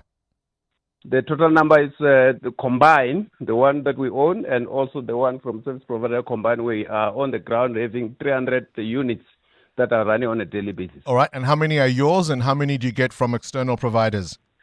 The one that we get, that are ours, Bongani, and we must put it as it is. For quite some time, us as the entity together with the shareholder, we haven't been refleeting. So most of our own trucks they are no longer, they are more than 12 years old, so they are no longer productive to be able to operate on the ground. So we rely heavily, almost 100% if I have to put it, from service providers. So how many are yours and how many belong to the external providers? The ones that are ours on the ground, there are around 80 units that are on the ground. So the rest plus then, minus 300. So the rest then, what? The rest then will belong to the service providers, over 220. Yes. And how many of your refuse trucks are sitting either broken or under repair? Around 60 of them. They will be at workshop. These are the ones that are still productive. Most of them are procured. In fact, the one that have been procured within the last 3 years, they are all operating. Around 60 that have been procured more than 12 years ago, Bongani. They are the ones that, they are not broken. They are just in a condition that we took a decision as a company to then say, because of you can fix it today. Next week it's broken, something else happened. Then we took a decision to say we don't have to, in terms of value for money, there's no need anymore to repair those ones. You don't have a budget allocation for adding to your fleet every year? The fleet procurement within the city, we're part of the group. We do it together with the city. So that budget is done centrally. Over the years, we've been asking, and we managed to convince each other this past financial year to then say there must be a refleet within Pick It Up. So because of the challenges we've been experiencing, we are having partners that have shown interest between Hold on, us and but Pick It Up itself hasn't procured any new refuse trucks in 12 years. Is that what you're saying? Yes, we don't procure ourselves, so it's done centrally. Sure, but even if it's done centrally, there haven't been no new trucks since 12 years ago. Yes, no, they haven't been new. The ones that have been new is a small number, plus minus 25. That's why I'm generalizing, because we need a lot of trucks on the road. All right, we've also heard issues around fuel. Yes. That there's a fuel shortage. Do you have enough fuel to go and collect people's refuse? The fuel shortage that you are experiencing, that you are hearing about, is more from a service providers that are assisting us to then say, in other instances, we might have been owing them money. They then indicate that they can't be able to honor the obligation. Why do you owe them money? Sorry? Why do you owe them money? We must accept that, Bongani, that as you run the business, you have debts that are due. Some of those debts, we could not honor them within the 30 days. And one of the reasons for that is that within the city of Johannesburg, cash management is centralized, and there's been challenges in terms of the competing interests, where that cash for us, where we then need additional cash or cash for working capital purpose, we don't get it as expected. But I'm struggling with accepting that it's par for the course that any entity will just run and have debts and not be able to pay its suppliers, and that's just the way it is. I'm struggling with that explanation. We Bongani, as I said, the cash, and it's one of the areas that we have communicated within the council as well, that if you look at our balance sheet of financial position, you'll find a very positive or good cash balance. However, within the city, as I said, the cash management is centralized. So you're sitting on cash. You're sitting on cash, but the city refuses to spend it in the way that you need to, so that you can do what you're supposed to. I won't use the word refuse, as they're refusing to give us. You have the cash. money. Why isn't it being spent? So it has been the issue of the competing interests when we request that money from the city to then say we also have debts to pay. Can we get something to pay the debts? And for example, 2 weeks ago there was the issue of ESCOM that needed to be settled. So we have to compete with that ESCOM requirements as well as the entity. So from their side, as the treasury, I will then, if I'm their position, that ESCOM becomes a priority than Waste Management at that stage. So those are the competing interests I'm talking about. All right, appreciate your time. Luchani Masila is the Pick It Up Chief Financial Officer there on the line. So the reason your refuse isn't being collected is they don't have enough trucks. The trucks they do have are old, and when they get any new, they're from external service providers whom sometimes they don't pay, and therefore those guys go on strike because their city is not giving them the money to pay them as service providers. And at times they can't control their part-time workers, and so there are strikes, and that's why your rubbish might be piling up. 702. The Big Interview with Bongani Bingwa. Quick one on Jacob Zuma. How much more can we take from this man? Before he was even in office, of course, there was the issue of the rape charges and the HIV explanation that he gave.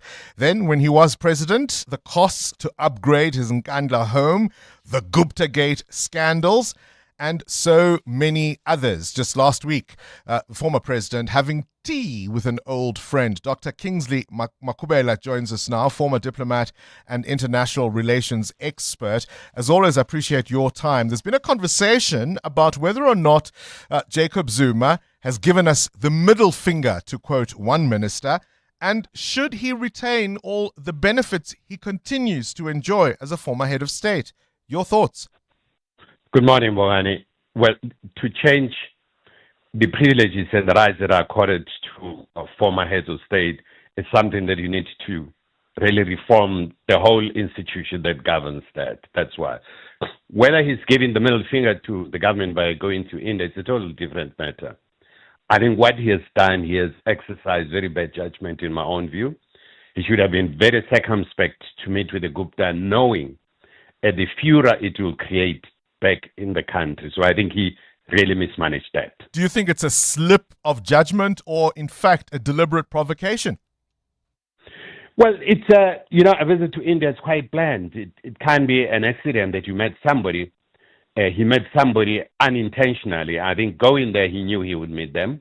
And I think that's where he exercised a very bad judgment. It's a question of judgment. There's no law that he has broken. Sure, and that's what I'm saying. I'm saying, as you say, he would have planned it. He doesn't just show up at the Gupta's door. They would have been expecting him. He would have known this would have attracted some kind of media coverage in the spotlight. And therefore, it wasn't a misstep, but rather something calculated and, a deliberate middle finger, as one cabinet minister suggests. But I also want to know from you, how much is DIRCO and the system around our diplomacy taking personal accountability?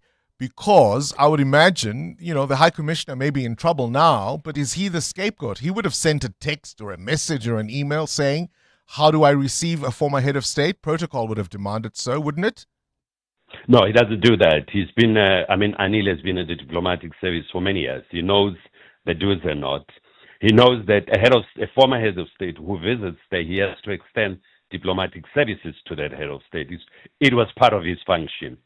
If the department or the government didn't intend for him to meet with Jacob Zuma, they should have clearly sent the instruction that in this instance, stay away from him.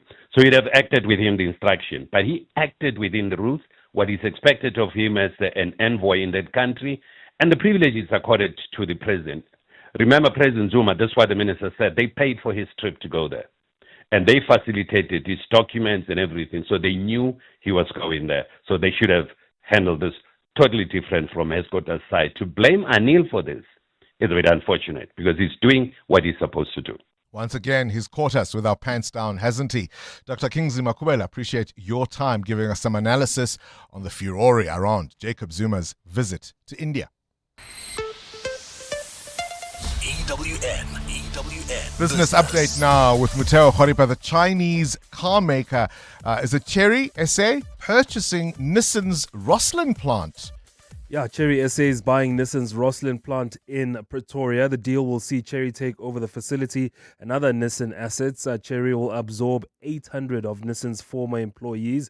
Nissan will continue to operate in South Africa as a sole importer, with its commercial and sales offering remaining intact. Now, this deal makes sense for Chery. They've been selling quite a lot of cars in the country.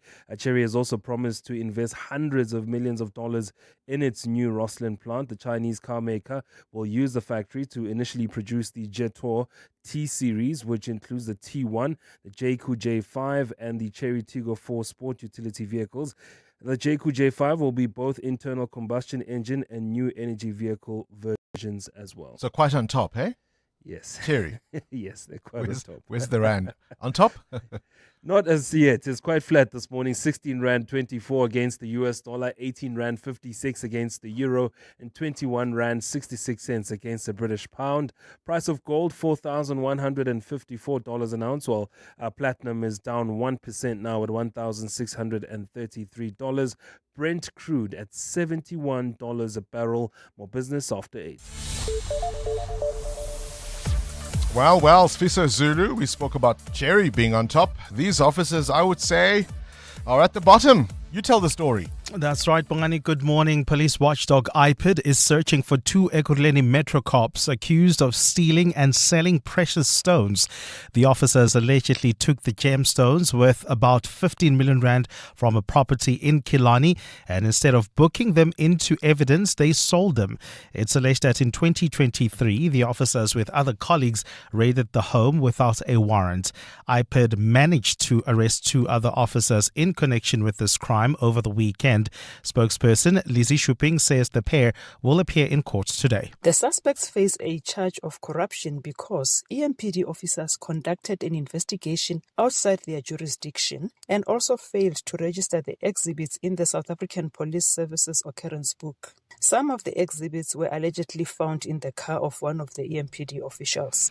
DA Deputy Federal Chairperson and Digital Technologies Minister Solly Malatsi has admitted taking or having a meeting with a satellite company, Starlink, but denies he was unduly influenced to do so. His denial comes after allegations that former DA leader Tony Leon has been lobbying Malatsi to get Starlink to operate in South Africa. Leon is a chairman of Resolve Communications, a consultancy company which lists Starlink as one of his clients. The allegations made by former DA leader John Steenhuisen have raised questions about a possible conflict of interest. But in a recent interview with News 24, Leon denied allegations of conflict of interest. Thabiso Koba reports. Starlink currently doesn't operate in South Africa. Its owner, South African-born billionaire Elon Musk, has repeatedly said he would not comply with the country's broad-based black economic empowerment policies in order to receive an operating license. Under the country's telecommunication laws, license holders are required to have at least 30% of their companies owned by a historically disadvantaged group. In May last year, Digital Technologies Minister Solly Malatsi proposed an alternative to this policy in the form of equity-equivalent investment programs. At the time, critics accused Malatsi of trying to find a workaround for Starlink. However, Malatsi has denied this, saying his actions were not unduly influenced by any outside players, including former DA leader Tony Leon. Thabiso Koba, Eyewitness News. A man believed to be in his 40s has died after a fire ripped through the Vusmuzi informal settlement in Tembisa on the East Rand. Emergency crews say they responded just before 10 o'clock last night and managed to contain the blaze before it spread further. The victim, who suffered critical burn injuries, was declared dead at the scene by paramedics.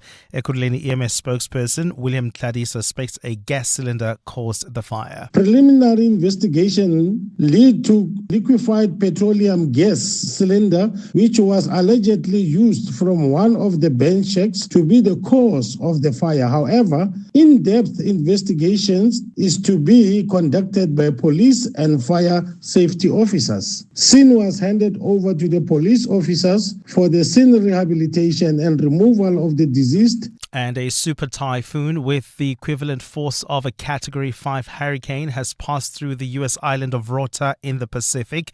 The National Weather Service says the western eye wall of Super Typhoon Bavi was currently moving over the island of Rota with forecast winds of 290 kilometers per hour. Local authorities on the small island say they have already received reports from some of its roughly 1,500 occupants of major damages. A fine day in store for Gauteng. The temperatures are at lows of -1 and 4 degrees, peaking at highs between 19 and 21. And in the traffic, we've got delays on the N1 North. This is between Beyers Nodia Drive and Malibongwe Drive. This is due to peak time delays. There's also queuing traffic in Sharon Lee along Malibongwe Drive approaching the N1. Also, do remember that along this route, we've got faulty traffic lights at President Fouché adding onto that pile-up. The top story this hour, police watchdog IPID is searching for 2 Ekurhuleni Metro cops accused of stealing and selling precious stones. It's the tournament everyone is talking about. And the conversation is right here on 702 K-Talk and EWN.co.za. It's always the same with you. I want this, I need that, and somehow I am always the one paying for it. I think we need a little time apart. Not forever, just long enough for me to build some interest again. After all, distance makes the funds grow stronger. Give your money time this July savings month. Open a Nedbank 32-day notice account in under 2 minutes and earn up to 7.55% interest with 0 monthly fees. Go to nedbank.co.za. See money differently. Nedbank, we're a licensed FSP and registered credit provider. T's and C's apply. Now, if you're planning to sell your vehicle, ensure you do the easy, simple, and safe way with We Buy Cars. Don't waste your time with tire kickers. Just trust South Africa's expert, trusted since 2001. To get the process started, get an estimated price for your car on webuycars.co.za. They'll arrange a physical evaluation. And after that, once you've accepted the final offer, they'll finalize the admin and pay you on the spot. Quick and easy. And if you're looking to buy, you can browse thousands of vehicles online, discover a variety of auction deals, special offers, and more. So whether you're looking for an affordable hatch or a sleeky sedan, We Buy Cars has over 15,000 options to choose from. Visit webuycars.co.za to get started today. FlySafair is turning winter bookings into winter wins, and you still have time to join the fun. Book flights with us this month for travel anytime, and stand to win the value of your airfare back as a FlySafair voucher.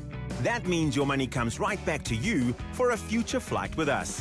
It's all part of FlySafair's winter win back. Book now at flysafair.co.za. Excludes taxes and fuel surcharges. FlySafair, for the love of flying. T's and C's apply. 702. WhatsApp Bongani on 072 702 1702. You know, Bongani, when somebody wants to construct an answer for a simple, how many do you have? 60.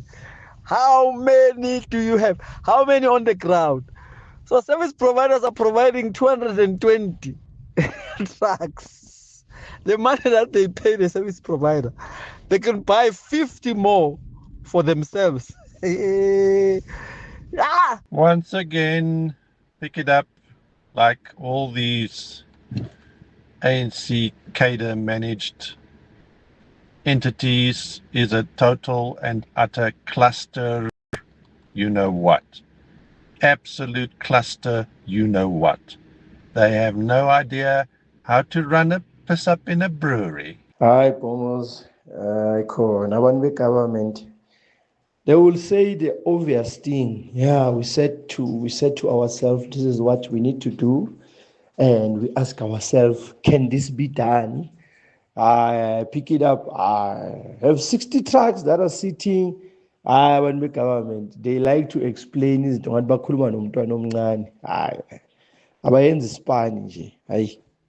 Bongani. The spokesperson for Pick It Up. Very honest gentleman. Thank you so much for refreshing candor and honesty. No sugarcoating things, telling it like it is. You have conflicting interests, and the entity looks after itself before it looks after the citizens and the service providers. I mean, yeah. Oh, boy. Isn't it yet another indication of the kind of failure we are living with? So if you are in, the Randburg area, your refuse, if you're in Fourways, you're gonna have struggles. They can't pay the service providers. They haven't bought new trucks since 12 years ago. So you've got to ask yourself the question, if they can't pay their suppliers, they don't have their own workers, they don't have their own trucks, why do we need to pick it up? Why can't we simply run this from the city of Joburg in terms of refuse removal? Why do we need C-suite executives? Right? They've got a CFO, they've got a CIO, they've got a CEO. How many people are earning millions and millions and millions, supposedly overseeing this entity which is meant to remove your refuse, when in fact it's not doing so? And was there any indication in that interview that this is all going to be resolved very, very quickly? He's accepted it as a fait accompli. That, yeah, sometimes you know how it is, you run a business, you can't pay suppliers.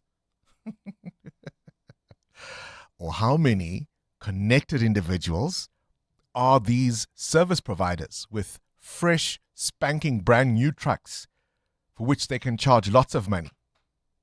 Hey? They don't have fuel. They don't have money to pay suppliers. They don't have the trucks to remove the refuse. They don't have the staff to do it. So why do we need a Pick It Up? 702. What's the question? What's the question is brought to you by Outsurance, a chance for you to win 3,000 Rand in cash. First, we give 1,000 Rand for the answer and then 2,000 Rand if you can give us the question. SMS out to 45142 now and you could save on your car insurance. If you don't, you can ask Outsurance for 500 Rand. Dumelo has today's answer. Dumelo, please give us today's answer.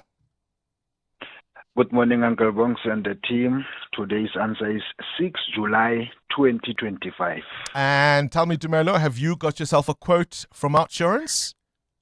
Uncle Bongs, I'm cruising nicely with Outsurance. You remember, you biscuit. How about 1,000 Rand coming your way? All thanks to Outsurance.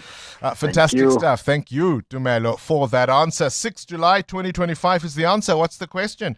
Call us if you do know. EWN Sport. I mean, drama, the way we like it, Cindy Paluta, all over the sporting world, actually, at the moment. You take your pick. Especially this morning with England and Norway both through to the quarterfinals at the FIFA World Cup. It will obviously have more for you at the end of this bulletin. But yesterday at Wimbledon, the women's number one, Aryna Sabalenka, knocked out, losing in straight sets to Osaka 7-6, 6-2. Here's Sabalenka. Well, obviously, I'm not happy with the way I played, but she overpowered me. I feel like it was incredible level from her. I tried my best, and unfortunately, not this year. How well did Osaka play, hey? Unbelievable. I've never seen her in such great shape, in such great form. She seemed so calm and so centered and, just keeping out the noise. Yeah, but also at the same time, she looked so strong. And I haven't seen her play with such confidence in a very long time. She had that game from the beginning. From start to finish, yeah. So she's through to her first Wimbledon quarterfinal. She'll play Makova and Goff will play Pegula in the quarterfinals. Djokovic needed 4 sets to beat Sutherland for a men's record 106 singles matches won at Wimbledon. Djokovic will play Auger Sim in the quarterfinals. Sinner Cruz to a quarterfinal with Struff. The British F1 Grand Prix was won by Charles Leclerc ahead of Russell and Hamilton. Antonelli had car trouble. He finished 9th but was demoted to 16th after breaking track limits. The Italian only leads the driver standings now by 25 points. Australia are the Women's T20 Cricket World Cup champions. They beat England by 7 wickets. The Aussies chasing down 151 with 3 overs to spare. The EWN World Cup Desk. The latest scores, the biggest stories, and the moments everyone's talking about. Well, England captain Harry Kane has lost his voice after his side fought to a 3-2 win over co-hosts Mexico. Yeah, it was a crazy game. We had to fight. We had to find something. I've just been singing there. I can't really talk. But all the occasion, the team, everything against us, we found a way. Kickoff was delayed by an hour due to lightning. Bellingham scored twice in under 2 minutes before Quinans pulled one back. After the break, it was a penalty apiece for Kane and Jimenez. England held on for the win and will meet Norway in the quarterfinals. Norway's first World Cup in 28 years. They stunned Brazil 2-1. Erling Haaland left it until late to score both goals in the 79th and 90th minutes. Brazil's consolation was 10 minutes into stoppage time. Neymar with the penalty after Guimarães had missed an earlier spot kick.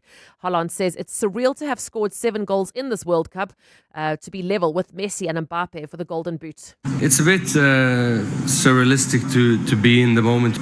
Let's be honest, to score 7 goals for Norway in the World Cup is quite special. So I don't have words. It's difficult to put words in what I'm feeling because it is unreal, and I need to pinch myself sometimes in the arm because it's big, you know.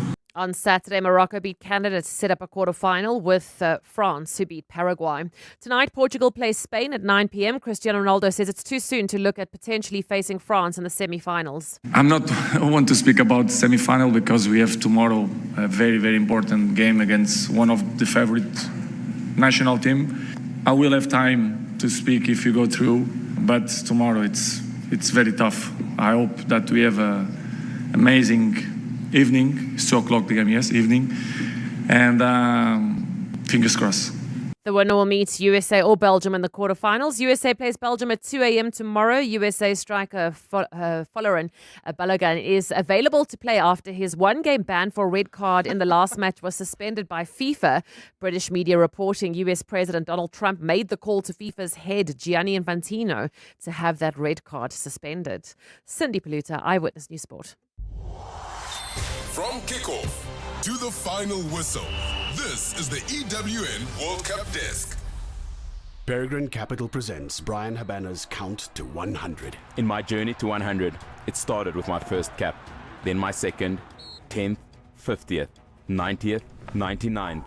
Brian Habana, his 100th international test. You get to 100 one decision at a time.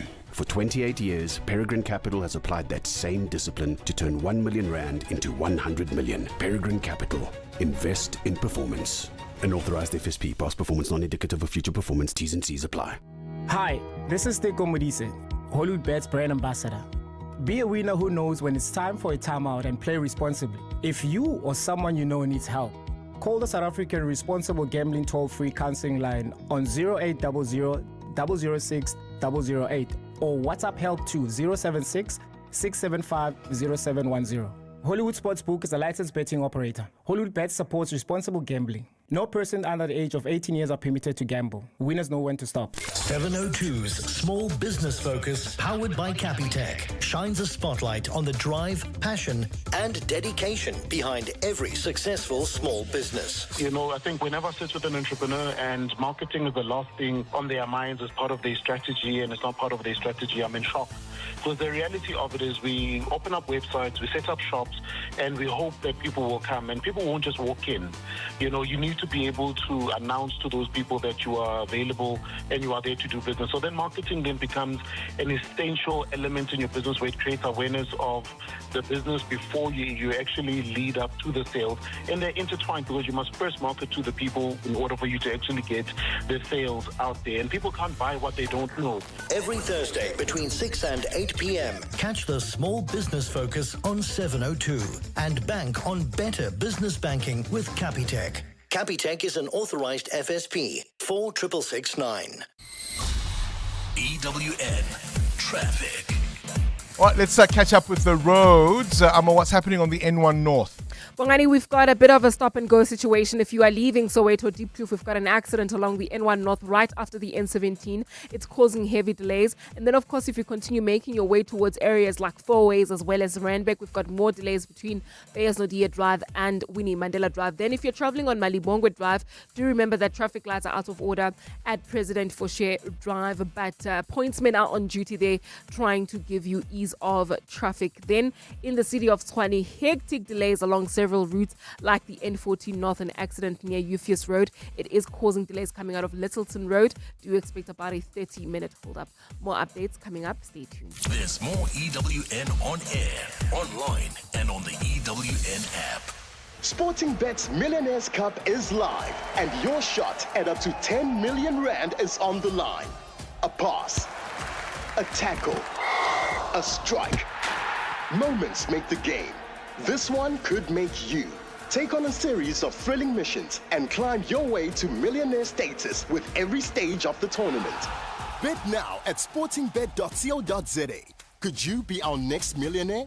Sporting Bet. Betting amplified. T's and C's apply. Sporting Bet is licensed by the Western Cape Gambling and Racing Board. No under 18s may gamble. WhatsApp help to 076 675 0710 or contact the SARGF toll-free counseling line on 0800 006 008. Winners know when to stop. The Money Show. Weekday evenings at 6. An important comment this week, I thought, from the chair at Eskom, Mteto Nyati. He says many people in South Africa's elite believe the rules don't apply to them. We're starting to see organizations like BUSA, like BLSA, who have been quite vocal about interference of boards and are now actually doing exactly the same thing and asking for political interference when it comes to organizations like Eskom. And that concerns me. The Money Show on 702. Let's walk the talk. The Money Show with Stephen Grootes is brought to you by Absa Rewards. Get double cash back depending on your rewards tier when an African team scores and wins at the FIFA World Cup 2026, courtesy of Visa. Use your Absa Visa card at rewards partners on match days to score. Join Absa Rewards on the banking app. Your story matters. Absa is an authorized FSP and a registered credit provider. T's and C's apply. Score big with the Checkers XXL Savings Championship with over 150 million rand in weekly extra savings. Get the bakery mini croissants 10 per pack, 2 for 99 rand. Olive Joy vegetable oil blend with extra virgin olive oil, 1 litre, 2 for 129 rand. And the new 2-ply toilet rolls 9 per pack for 59.99. Valid until 12 July, only at Checkers. 702. What's the question? For 2,000 Rand in cash, all thanks to Outsurance. Please tell me, what's the question? If the answer is 6 July 2025, let's go to Nohle. Nohle, what's the question? The question is, on which day did General Nhlanhla Mkhwanazi reveal the corruption that is taking place at SAPS? Yeah, indeed. At SAPS, the alleged corruption, Nohle. Alleged corruption. Yes. Yay. When 2,000 Rand in cash is coming your way, all thanks to Outsurance. Woo! And 702. Well done to you, Nohle. It was all on this day that he set the cat among the pigeons, did he not? Lieutenant General Nhlanhla Mkhwanazi. One of the questions we're asking you is, how has it been this last year? Do you have any confidence that we're getting to the bottom of what he alleged? Or is it that you're shocked at how bad it is? You knew it was bad, but this bad? And can it be fixed? Outsurance can't improve your karaoke skills, but they could improve the car insurance premium you currently pay. SMS out to 45142. Get a quote today, and if Outsurance can't save you money on your car insurance premium, ask for 500 Rand cash. Make that 1,500 Rand if you've been claim-free and with the same insurer for 3 years. Get a quote and get savings or cash. Either way, you win. SMS out to 45142. Want all the bells and whistles of car insurance at a great price? It's time to switch to Outsurance. Not only could they save you some big bucks, you also get the legendary out bonus that pays you a percentage of your premiums back if you're claim-free. So, are you ready to switch and save? Don't miss out. SMS right now to make sure you always get something out. SMS out to 45142. That's out to 45142. Outsurance. Licensed insurer and FSP. T's and C's online. No road, no traffic.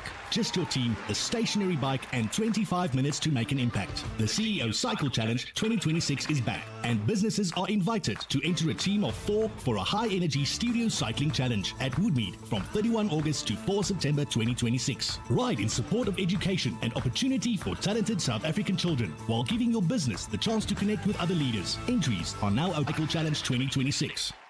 What is your business here? You didn't start your business to play it safe. You took the leap, made the bold move, and now it's time to make the next one. This week, 702 and Budget Business Insurance are giving small businesses the chance to win their share of 100,000 Rand with the Budget BizBucks Bonanza. Enter on primemediaplus.com. Tell us about the boldest move you've ever made in your business and what your next one will be. Then get an obligation-free Budget Business Insurance quote. 702 Breakfast with Bongani Bingwa could call you. Budget Insurance is a licensed non-life insurer and FSP. T's and C's apply. 702. 702. What's gone viral? With Kabazela. Catch up now with the world of viral content. Kabazela. Good morning to you, Bella. Sharing is caring. Indeed, that's what they say, or that's what they teach you when you're growing up, right? But when it comes to sharing things of a personal nature, how do you get around it, or how open are you to it? You struggle that much, you can't even say it. Definitely not one that I'm a fan of. So this guy had a view on sharing, and especially when it comes to cutlery and perhaps a spoon. Let's take a listen to what he says, and then you and I chat after. If I ever share a spoon with you, just know that I love you very much. just know that you are loved by me. Because, guys, you sharing a spoon. I love you very much. I may love you very much, but I don't think I'm going to share my spoon with you. And I'm reading the comments here on this post. I mean, it's got thousands and thousands of comments. And this is some of the things that people are very comfortable to share with the people they love. So it says a spoon, a bottle, a straw, a lollipop, and bubble gum. People even go as far as saying they're happy to share toothbrushes with their significant other. Which, I mean, no. Do you share the same floss? I wonder. So, I mean, yeah, I suppose some people care if you might be a germaphobe, so it's a complete no-no at all when it comes to sharing. But other people are like, yeah, sure, go ahead. Question for you, Bongle. So you and I, we're standing on the side of the field and you're drinking a can of Coke. And I say to you, Bongles, listen, I'm so thirsty, man. Can I have a sip? Yeah. What are you going to do? You're going to give me? Sure. Okay. So you're very sharing. So who's going to tell all of you people wrinkling your noses at sharing of spoons or toothbrushes? Who's going to tell you? What do you mean, who's going to tell me? Who's going to remind you, rather, of what else you share with your significant others? Yeah, but then I'm hot and heavy and ready to go. So what won't you share with your significant other? Or do you happily share everything? What's yours is mine, what's mine is yours? Or are there limits when it comes to things like straws and toothbrushes? I might have a full stop at used chewing gum. Yeah. Yeah, that might be harder, but the rest, come on. EWN Traffic. All right, Amo, who's about to crash their car, imagining shared toothpaste and chewing gum. The EWN Traffic brought to you by Outsurance. SMS out to 45142 now, and you could save on your car insurance. If you don't, you can ask them for 500 Rand. Well, Bongani, we've got delays on the N14 North approaching Euphus Road. That's due to a major accident seen along Euphus Road, which happened near the N14 turnoff, also causing more than a 20-minute hold-up coming out of Trichard Road. We'll have more details coming up. Stay tuned. There's more EWN on air, online, and on the EWN app. 20 minutes watching DIY hacks goes by quickly, but 20 minutes stuck in traffic, well, that can feel like forever. Fortunately, the Outsurance pointsmen are here to save the day. These heroes in green and purple have been easing traffic congestion for 20 years. Outsurance pointsmen helping everyone get to where they need to be quickly and safely. Just another way you always get something out, in proud partnership with 702. Outsurance is a licensed insurer and FSP. 702 Feedback with Rupfiwa Kone. Rupfiwa Kone, Yeah, are you Bo. one of those who doesn't share certain things?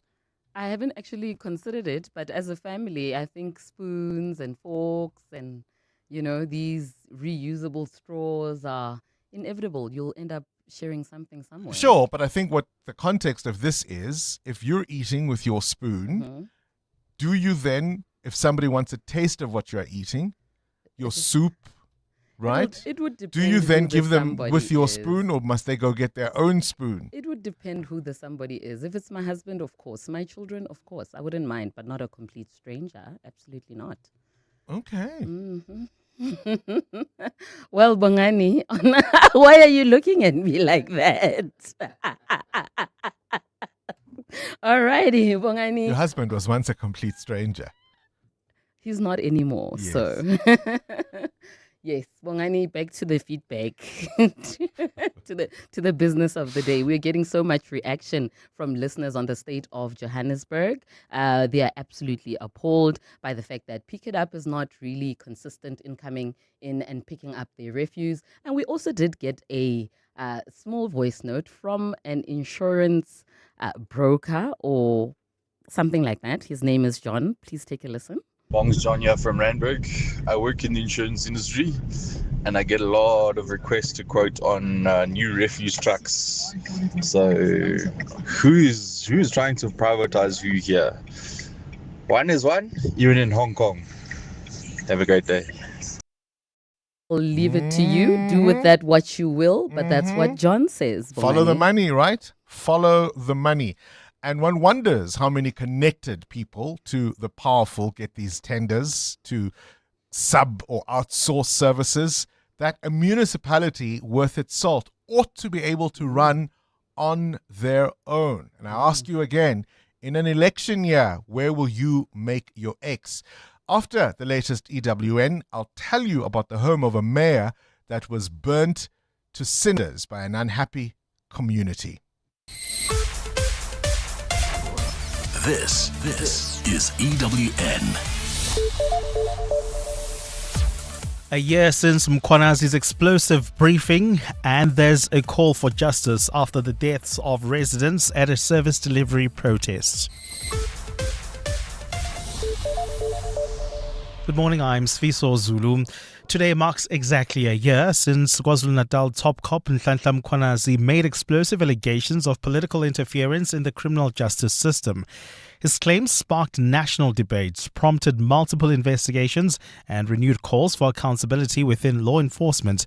As South Africans reflect on the developments of the past year, Nkoskhona Malinga-Mnisi looks back at what has changed and what remains unresolved. 1 year ago, Nhlanhla Mkhwanazi's explosive allegations shook South Africa and ignited a national reckoning over organized crime and corruption. Within days, President Cyril Ramaphosa established the Madlanga Judicial Commission of Inquiry to investigate the claims. The political fallout was swift. Police Minister Senzo Mchunu was placed on leave. Feroz Kachala was appointed acting minister, and the commission began hearing evidence from senior police officials and other witnesses. The commission's first interim report led to referrals for criminal investigation and recommendations for disciplinary action, which Ramaphosa accepted. Mkhwanazi's allegations also triggered wider criminal and disciplinary investigations within SAPS, resulting in suspensions, arrests, and probes into alleged corruption, procurement irregularities, and organized crime links. Parliament also launched a parallel investigation, expanding scrutiny of the allegations and the integrity of South Africa's law enforcement institutions. Yet, despite significant consequences over the past year, many of Mkhwanazi's allegations arguably remain untested in court, with the Madlanga Commission continuing its work ahead of its final report later this year. Weighing in on this anniversary, Dr. Mxolisi Mathebula, crime and policing expert, says the July 6 briefing was a defining moment, but Mkhwanazi is no hero. No, we can thank him, but I don't think he's a hero. For instance, I've always maintained that in the SAPS, they have groups. Civil society organizations and governance experts continue to call for greater transparency and accountability, arguing that public confidence in the justice system depends on decisive action. Nkoskhona Malinga-Mnisi, Eyewitness News. Meanwhile, the Madlanga Commission will continue to read into record its evidence against crime intelligence top cop Major General Feroz Khan in his absence. Khan is currently hospitalized after being shot several times on the 28th of June. During Friday's sitting, Khan was implicated in several allegations of corruption, fraud, and other improper conduct.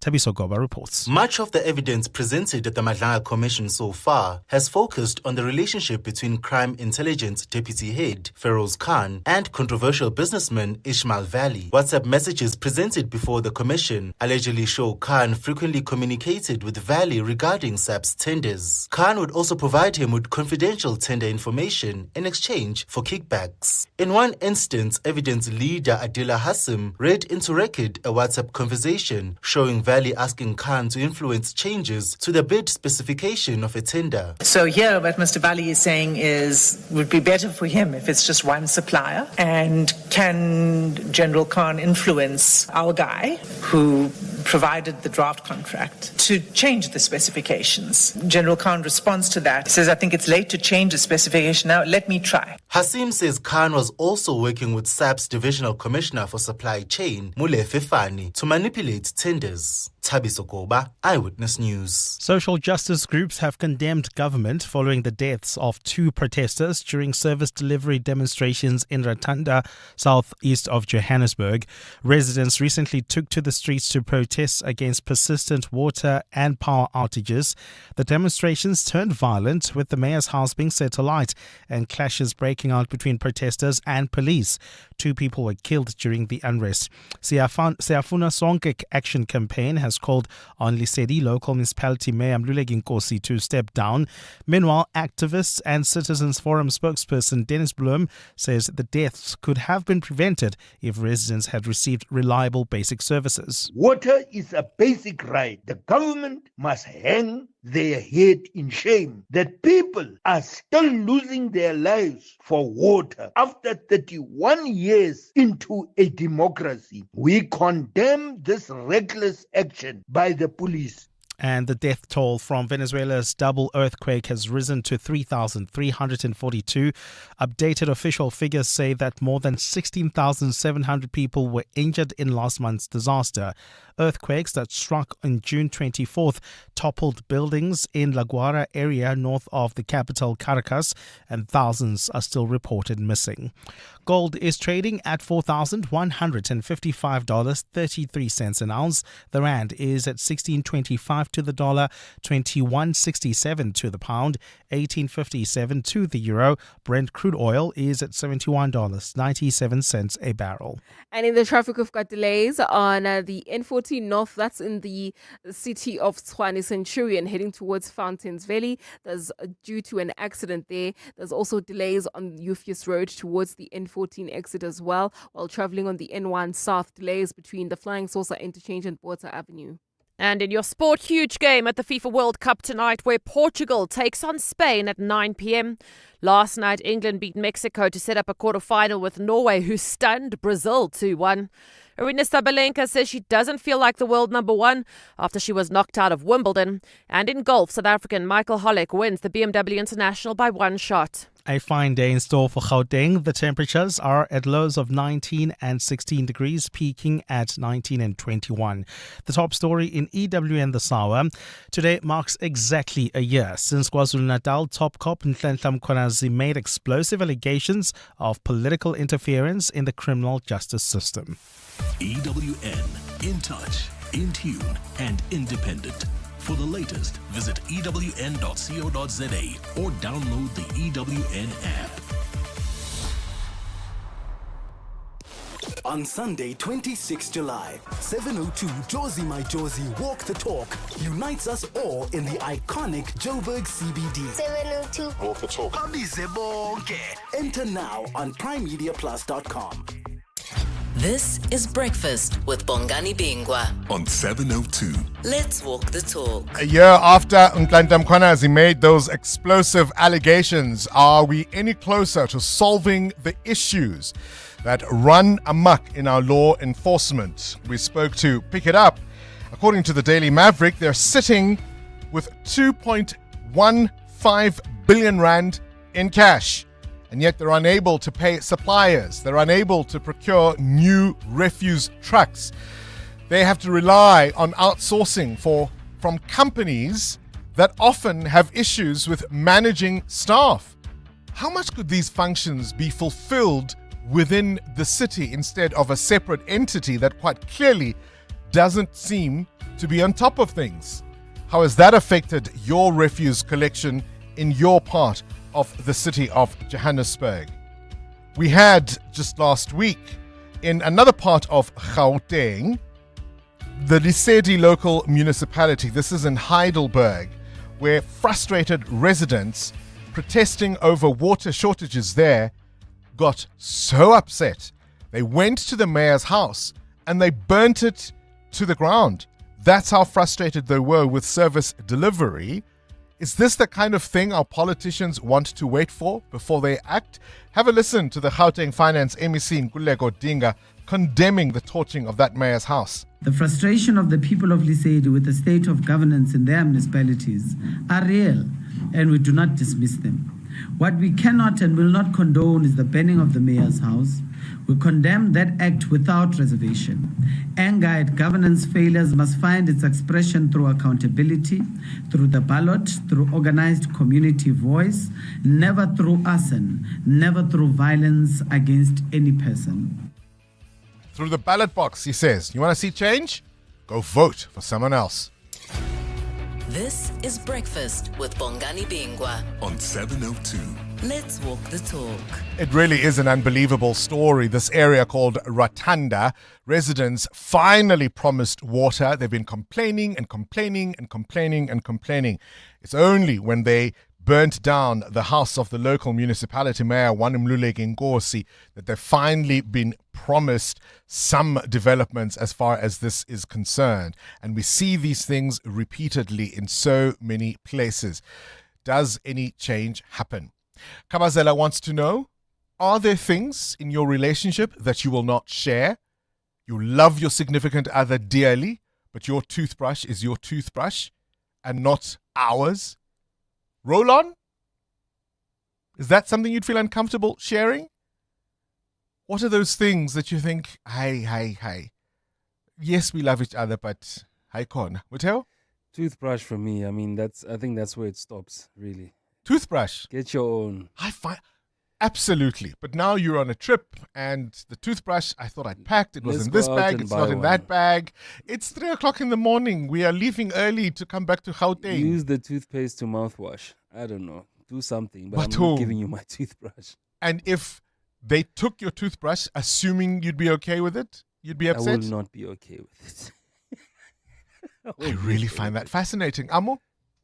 For me, toothbrush is where I put a stop to it. Even if they put it in boiling water or something. No, come on, Bongani, let's be realistic. Not a toothbrush. You can share teaspoons. You can share Really? spoons.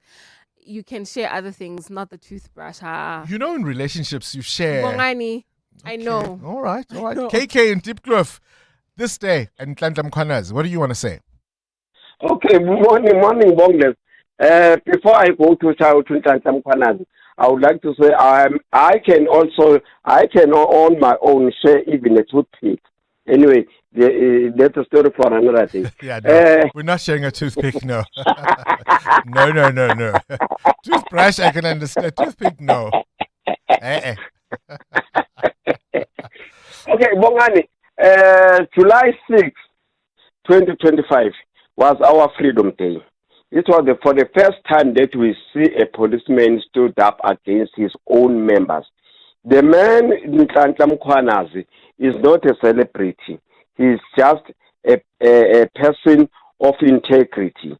Since then, he never appeared on any social media. He never appeared on any interviews, either electronic or radio. So the man did what we never knew. And it's surprising that at this age, we can have so much policemen of the highest hierarchy being involved in crime, corruption, and drugs. It is distasteful. I cannot explain it. Anyway, Yeah. I personally thank Mkhwanazi for what he did. All right, KK, grateful that Mkhwanazi spoke up when he did. A year since those revelations, have we moved the needle? Good morning, Bongani team. I personally think that the Madlanga Commission has done well. They've brought out a lot of issues which we wouldn't necessarily be aware of. But I think the commission wouldn't be complete before Mr. Tony Leon is called in for questioning. There are a lot of allegations against him. There are a lot of allegations against his company, Resolve Communications.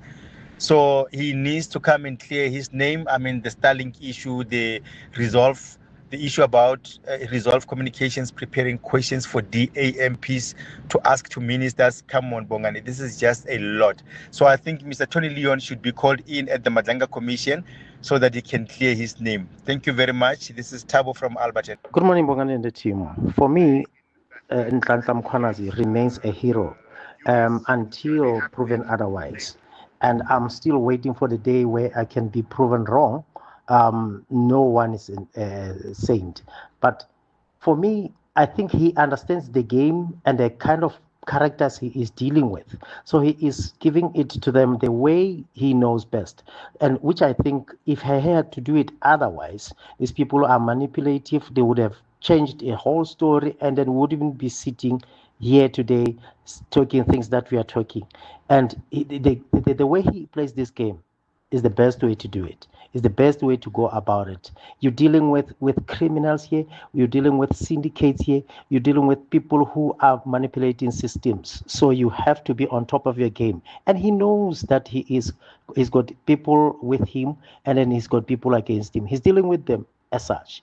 Eden from Marshalltown. Well, look, I mean, I don't think the Madlanga Commission is going to solve every criminal allegation that is made in South Africa, every bit of impropriety that emerges. I don't think everything needs to go to the Madlanga Commission of Inquiry necessarily. So I think we've got to be careful about that.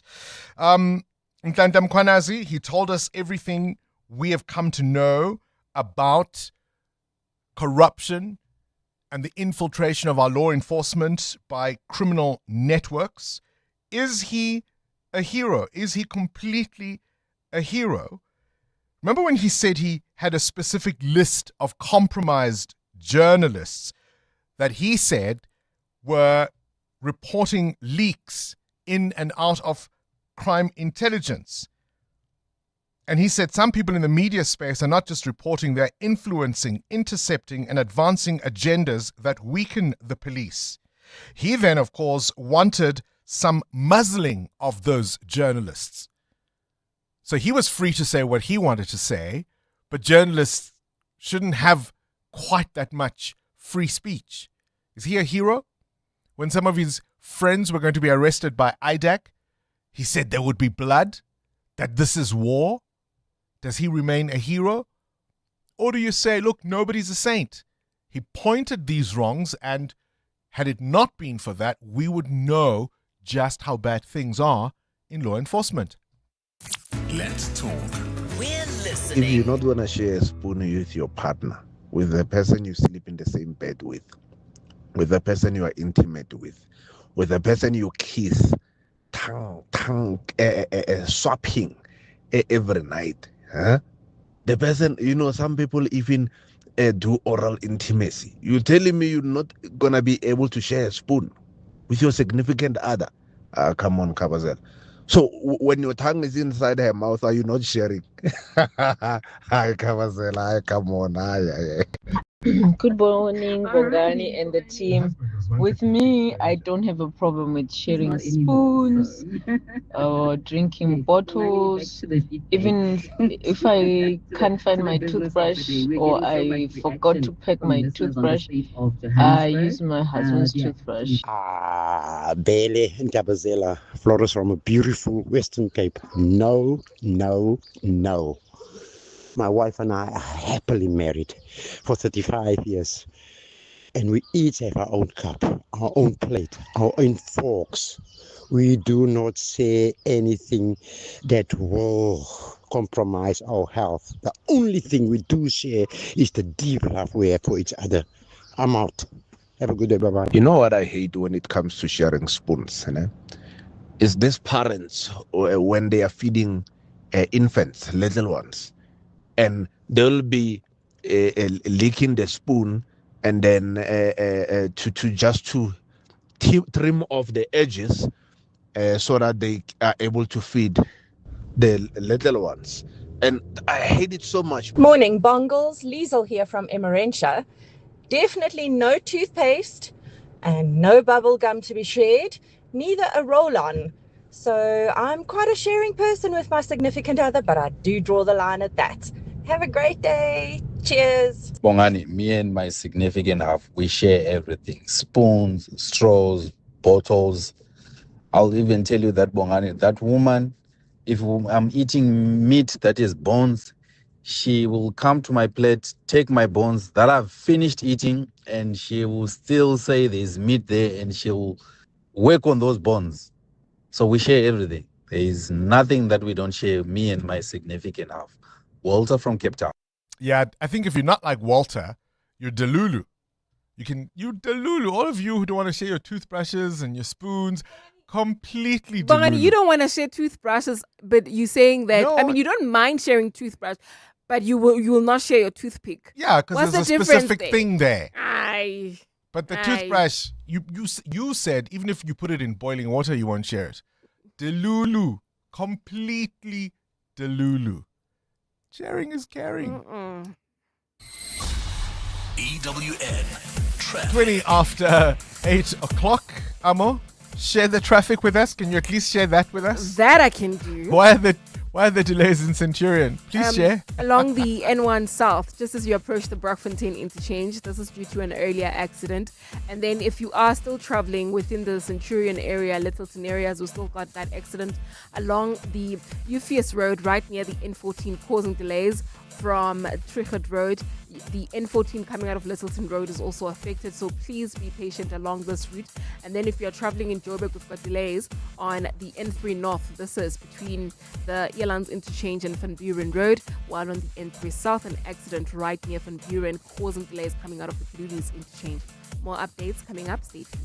There's more EWN on air, online, and on the EWN app. Hi, Bongani. Great show regarding Pick It Up. The same thing happens with Joburg Water. A few weeks ago, I had a municipal drain blockage in my yard, and then they sent through a private company that does storage work and stuff like that, which they did a great job. But while I was speaking to the guys, they charging the city 40,000 rand a day for the truck to do exactly what they're doing. 40,000 rand a day. And now calculated, the truck they said is costing, it's about a 4 million rand truck. So 40,000 rand a day in about, 100 jobs or whatever jobs, it's all cleared up, paid up, and then from the rest is their profit going forward. 40,000 a day. And the truck, there's only 3 guys that operate in that truck. Yeah, I mean, when you read that Pick It Up is flush with 2 billion rand in the bank, and yet it owes suppliers, and yet at times services aren't delivered because those suppliers haven't been paid. And then you hear about fuel shortages, and they haven't been able to procure brand new trucks since 12 years ago. Their complete fleet is meant to be about 300 trucks on the road. At least 60 out of the 80 they own are sitting, unable to move. It looks deliberate, doesn't it? This isn't just a mistake and some pressures here, competing interests as we were told. It looks deliberate so that people who are connected, who will win these tenders, win them, and they can charge exorbitant amounts, and the entity can justify paying those amounts because they don't have a plan, because they've been set up or they've set themselves up to fail. And in the meantime, your rubbish piles up. I mean, the health risks. And they can still do it in an election year. Right? How many months are we? Till November? What does that tell you about the hubris and the indifference of those in charge? That in an election year, where local government issues are going to be front of mind for voters and residents, this is still the kind of nonsense they can pull because they don't care. 702, The World View. With Adam Gilchrist. News from elsewhere in the world. Millions turn out for the funeral of the late Ayatollah in Iran, Adam. Yeah, it's been amazing so far, and there are more ceremonies to come. In fact, there's a large-scale procession through Tehran today for the late Ayatollah Khamenei. Ali Khamenei may have died in a US-Israeli airstrike 5 months ago, but it's the full-on thing. They're estimating by the time he's actually interred on Thursday, I think there's another event on Friday, but anyway, by the end of the week, that something like 20 million people will have attended the various events and parades and celebrations and so forth. But it's not just about celebrating a life lost. It's also fueling hatred of the United States and Israel. The fervent anti-American and anti-Israeli chants and remarks have been quite something from a lot of Iranians. I mean, I suppose it was ever thus. Iran is not exactly matey with the Americans and the Israelis, but I guess the death in an airstrike, and also the fact that his son, who is the current supreme leader, Mojtaba Khamenei, has been conspicuously absent from his dad's funeral. Was he that badly injured, or is he simply staying away from the limelight? Maybe both. Yeah, I mean, there'll be all sorts of considerations from Iranian civilians and the population there, not least among them the schools that were hit, school children at a creche killed in airstrikes. That might make some people say anti-American slogans. Now, talking about strikes, this is an unfortunate one. Can you imagine being on a plane, Adam, and being hit by fireworks? Yeah, I suppose, would you know it? Because you'd probably just feel a bump. Perhaps it entirely depends on the size of the firework, because you think about some fireworks at some New Year's Eve celebrations, they're enormous, great big rockets. I mean, and let's be honest, fireworks are explosives. So when a Delta Airlines plane was coming into land at Chicago O'Hare Airport on Saturday night, so on the 4th of July, fireworks going off all over America on the 4th of July, but it's thought that there was a bit of a bump reported by the pilot and then by the rest of the crew that they think a firework made I've never heard of it, that a firework could make contact with a plane in landing at an airport. Are you allowed fireworks that close to an airport? It seems extraordinary. Anyway, the flight landed safely, nobody injured, it taxied to the gate. They're probably looking at whether there is a sort of smouldering little charred mark on the side of it. But supposing the firework had been one of those enormous, great big rocket things, they are explosives. What could it have done? 250th anniversary or otherwise. I don't think America wanted to celebrate by downing a plane by accident. And Adam, let's talk about bad behavior from some fans at the World Cup. Fans and FIFA and Paraguay, the team. I mean, they won hearts and minds, didn't they? Knocking out Germany, and everyone sort of was thinking, "Oh, Paraguay, they're fun, they're great." And then against France, they seem to want to kick France out of the competition with kicks and trips and elbows and you name it. All the dark arts were coming out. So Paraguay is off our Christmas list. Ecuador submitted a formal complaint to FIFA because Mexican fans had targeted their team hotel the night before their last 32 game, using car horns and fireworks and motorbikes, you name it, just to disturb the sleep of the team. It happened again the night before the England game, so a couple of nights ago now, when again hundreds of Mexicans gathered and were chanting and singing and trying to disturb the sleep, although on that occasion there was a bit more of a kind of cordon around the hotel. And then the whole FIFA fiasco about a red card for the American striker Folarin Balogun, who is their star striker, scores lots of goals for the Americans, but was red carded in the last match and therefore automatically, under FIFA's own rules, should not therefore be allowed to play in the next match, a one-game suspension, except we understand there have been phone calls made. Marco Rubio has confirmed his own phone call. President Trump has confirmed that he has been in contact with the FIFA boss, Gianni Infantino. Essentially, it looks like they have lent on the FIFA boss, and political interference is going to excuse Balogun's red card and the one-game suspension. Yeah. How's that for an interesting precedent for the future? And we all thought FIFA runs the show when they come to town. Not in the US, they don't. Adam Gilchrist with this morning's Worldview.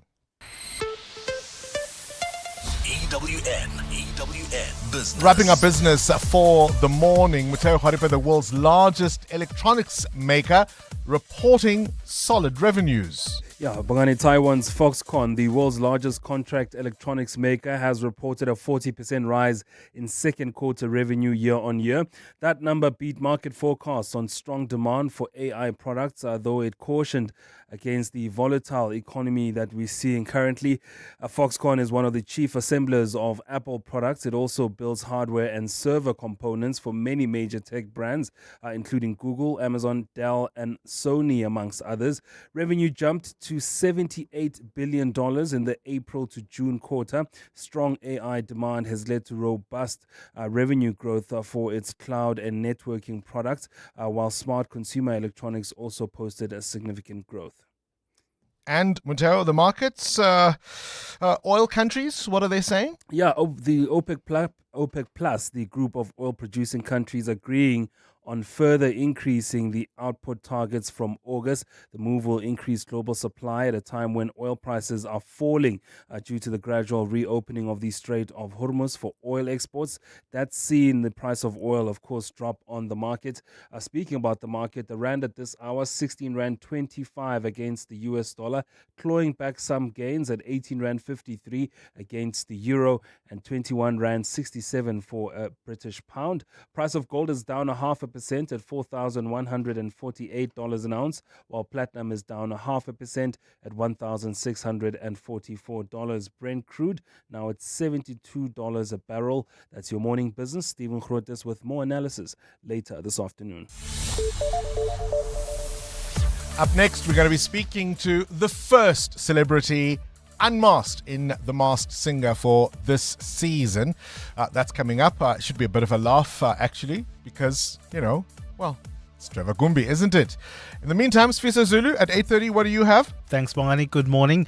A social housing project in Ekurhuleni is in a dilapidated state despite more than 100 million rand being spent on the development. The Clayville Extension 45 project has been flagged by the Auditor General as a material irregularity. This is the strongest form of remedial action that can be issued, and it applies in instances where there's a violation of governance controls resulting in financial loss for a public entity. The project was highlighted during the presentation of Gauteng's Consolidated Audit Report.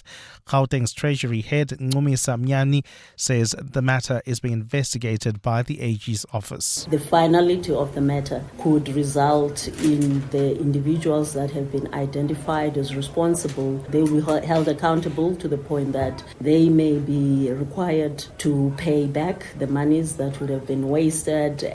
The Gauteng government has offered trauma counselling to the families of two men who were killed during service delivery protests in Ratanda, southeast of Johannesburg.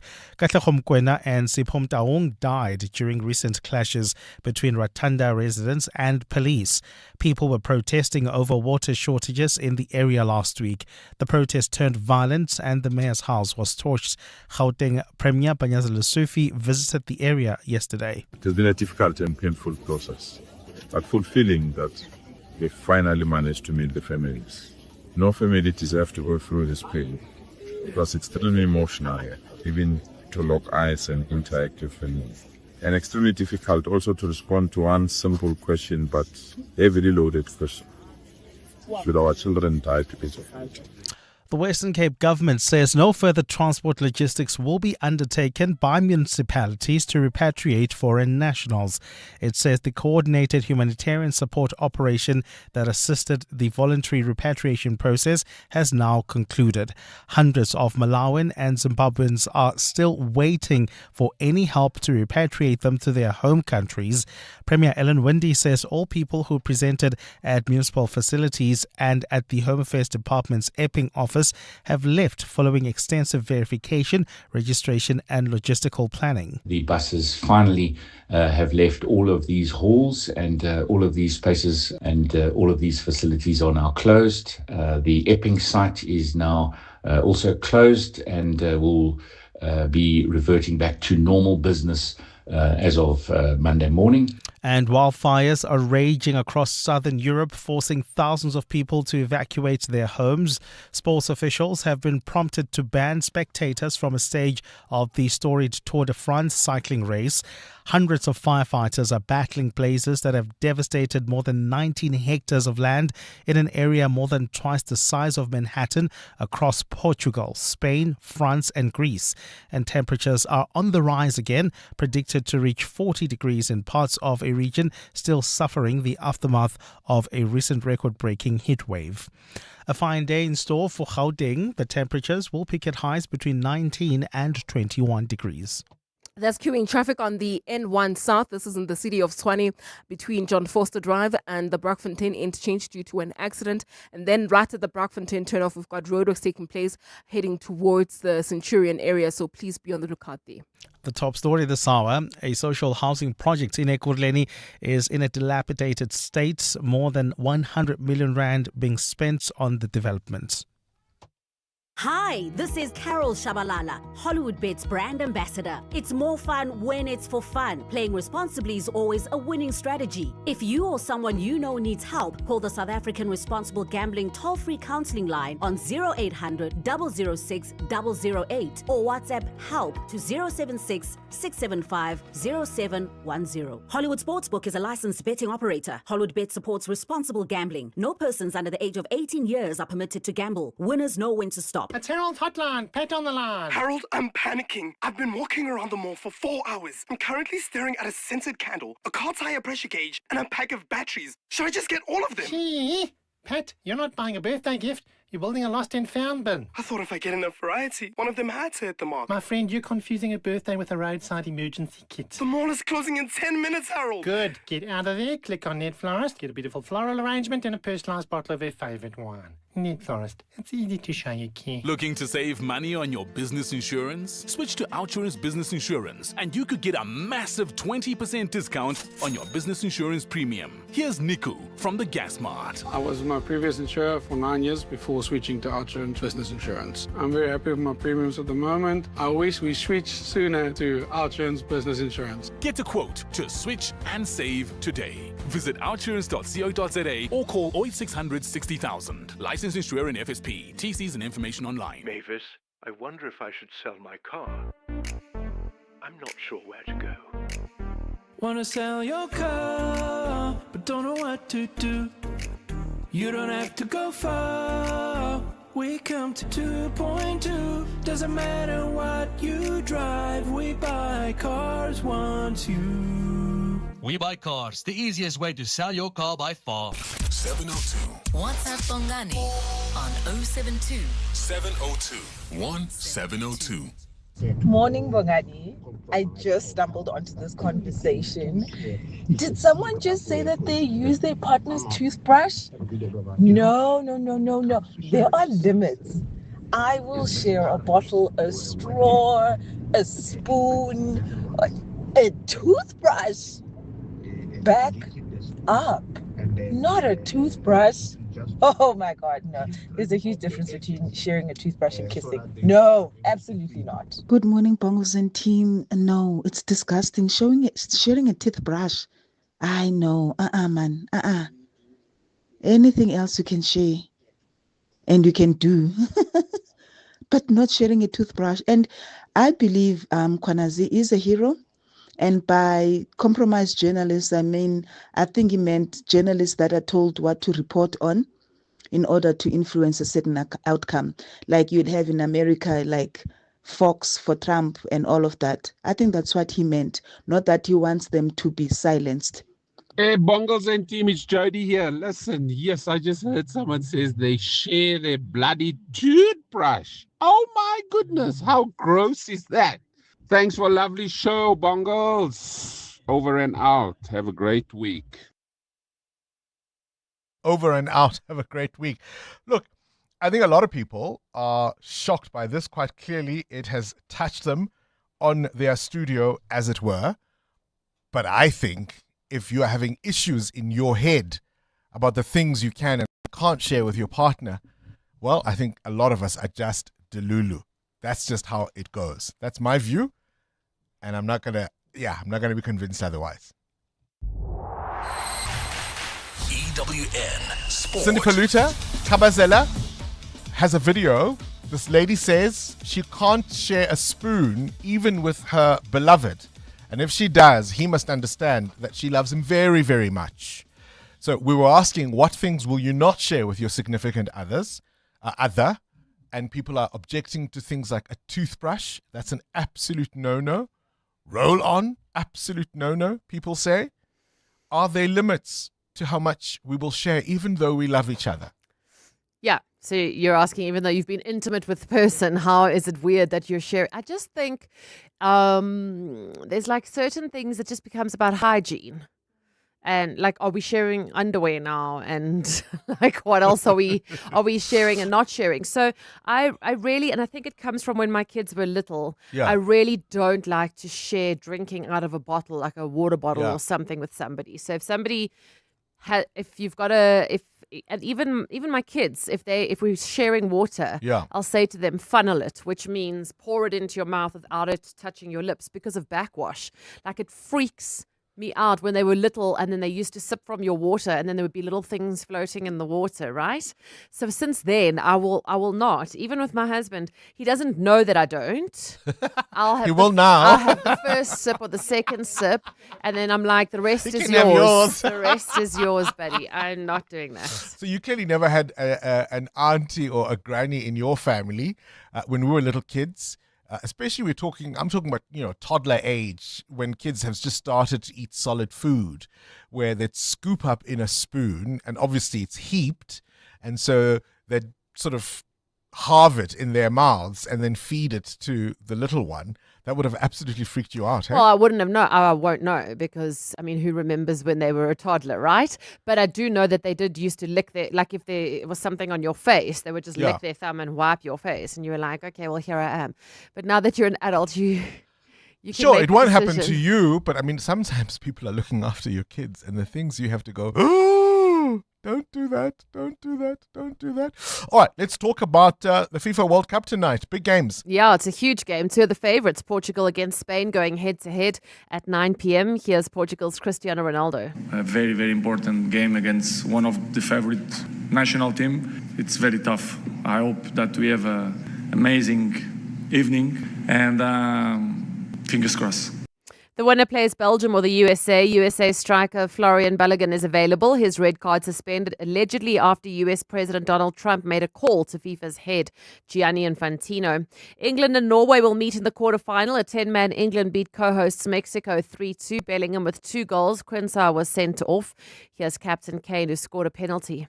Yeah, it was a crazy game. We had to fight. We had to find something. I've just been sitting there. I can't really talk. But all the occasion, the team, everything against us, we found a way. Norway pulled off a major upset. They beat Brazil 2-1. Holland with 2 late goals as Neymar got the consolation penalty. Brazil's boss Carlo Ancelotti. We knew that they could play it with this style. They tried to keep the intensity of the game low with the possession. We had difficulty to press high, but we didn't want to press high. Honestly, for 70 minutes, the game was under control, and after that, Pierre Alain that decided the game. Norway will play England on Saturday night. At Wimbledon, Arina Sabalenka says she doesn't feel like the world number one after losing in straight sets to Naomi Osaka. Today I wasn't world number one. Yesterday I was world number one. I feel like I don't want to even think about ranking at this point. I just want to go, get completely drunk, forget about tennis, and try to get better in a better shape. Djokovic beats Safiullin for a men's record 106 singles match wins at Wimbledon. In golf, South African Michael Hollick won the BMW International, finishing on 18 under, one ahead of Henny du Plessis. At Silverstone, the British F1 Grand Prix was won by Leclerc ahead of Russell and Hamilton. Antonelli had car trouble. He was demoted to 16th for breaking track limits. His championship lead now just 25 points. In cricket, Australia winning the Women's T20 World Cup. They beat England by 7 wickets, and stage 2 of the Tour de France was won by Isaac Del Toro, who beat the reigning champion Tadej Pogacar. Cindy Paluta, Eyewitness News Sport. EWN Traffic. 18 to 9, let's wrap up the morning's traffic. Amo? Well, Bongani, leaving Krugersdorp, we've got an accident reported along the N14 East. It happened right near Malibongo Drive. It's causing heavy traffic delays coming out of Bayasnodia Drive. About a 20-minute hold up there while traveling in the city of Tshwane, queuing traffic on the N1 South approaching the Braakfontein interchange due to an accident. And there's also queuing traffic on the N14 North coming out of the Braakfontein turnoff. That's due to roadworks there. And please be on the lookout for more roadworks taking place on the N1 South approaching the Proof Plus interchange. Delays from Sefako Makhato exit. More updates at the top of the hour. Stay tuned. There's more EWN on air, online, and on the EWN app. Smart business moves to save money. Switch to OUTsurance Business Insurance and you could get a massive 20% discount on your business insurance premium. And did you know OUTsurance was voted News 24 Short-Term Insurer of the Year for 4 years in a row? Make the smart business move and switch to OUTsurance Business Insurance today.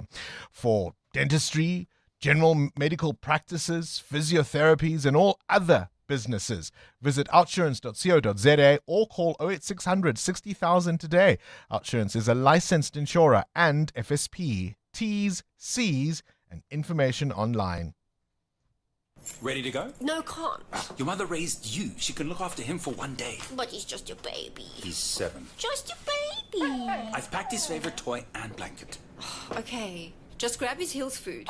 Always. We know that you only want the best for your small dog, which is why Hills has developed expert, science-backed nutrition to meet the unique needs of small dogs and help them live their best lives across their longer lifespans. Hills Pet Nutrition. Science does more.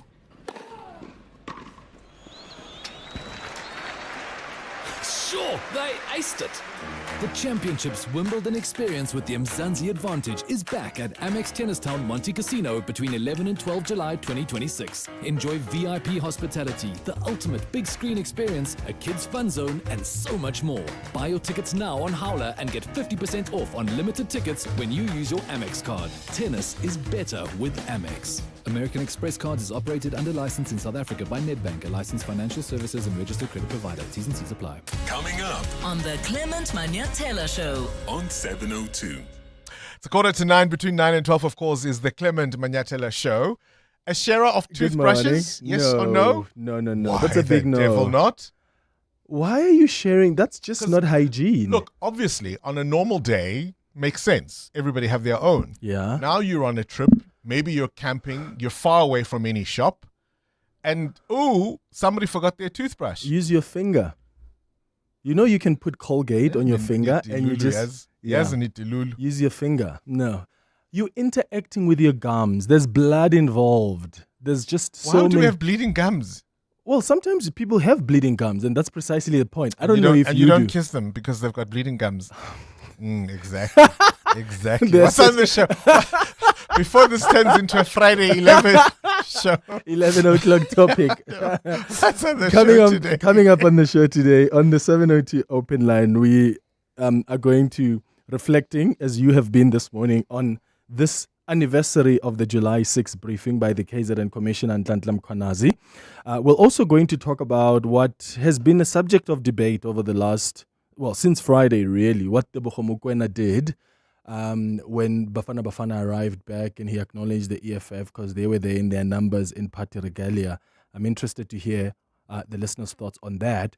But at 10 o'clock, we're going to speak to the Communications Minister, Solly Malatsi, about the meetings that he had with Starlink and whether he faced any pressure from Tony Leon's company. He has written now to Kusela Diko saying, I've never been pressured to do anything, but I've met with them with Starlink and I've been approached by Resolve Communications twice. So he'll talk to us. So he's a brave DA minister, is he not? Yeah, right? Clearly. He's a brave. How do you say no to the person who, when the DA didn't perform well, was asked to head the review committee that then decided who was to be removed or who was to take the blame for a performance they didn't like? Exactly. How do you say no to the guy who can tell us who's an experiment gone wrong or right? Who's negotiated the GNU as part of and made the DA sure, leadership. because he would definitely have been part of the decisions about whom his protege, John Steenhuisen, was going to take to cabinet. And his besties with Jordan Hill-Lewis. In the interview he did with News 24, he refers to John as a very close friend of his. So you're going to tell a close friend of your boss that, no, I'm not going to take that meeting with your clients. Those are the power dynamics that have been raised here, which raises the unethical aspect of this company. So we'll talk to Solim Simanga and Solly Malatsi, because Solim Simanga was the mayor of Tshwane back in 2016, and the Sunday Times reported yesterday that Tony Leon arranged a meeting with him after he became Tshwane mayor. So he'll come and explain what really happened in that meeting, if at all it happened. 10:30, we start a new series today looking at some of the stories that have embarrassed our government and our entire country. And we want to find out the latest on these stories. So we're doing this because we shouldn't let our government and law enforcement agencies off the hook. What happened with the Bushiri escapes? What happened with Thabo Beska? So a number of stories that we'll be doing, but we'll start today with the Bushiri escapes. We'll speak to the NPA and bring in Khomotso Modise, who started reporting on this. And then we wrap up the show at 11 o'clock with our Family Matters feature. And today we're discussing building resilience in children. Bongani, why should you let your child struggle a bit and not be too privileged to a point of insulating them from the realities of life? That's a chat at 11 o'clock. Daddy Clement Manyathela between 9 and 12. You know when your people are giving their best, not because they're pushed or pressured, but because they feel supported. And support is making sure they're covered. So if something happens, they can get the care they need. FlexiCare Health Insurance makes it simple for every business to protect their people with affordable health cover. You care. We cover. For a tailored FlexiCare quote, speak to your financial advisor today. FlexiCare is not a medical scheme and the cover is not the same. FlexiCare is underwritten by Auto & General, a licensed non-life insurer and FSP, and administered by Discovery Health, an authorized FSP. Corporates That Care promotes and encourages corporate leaders and really all citizens to walk the talk for a better South Africa. Catch it this Wednesday featuring MTN's South Africa Foundation. Their General Manager, Arthur Mukuba, will be in conversation with me, and we do this on Wednesdays to highlight efforts of companies and brands dedicated to building our country.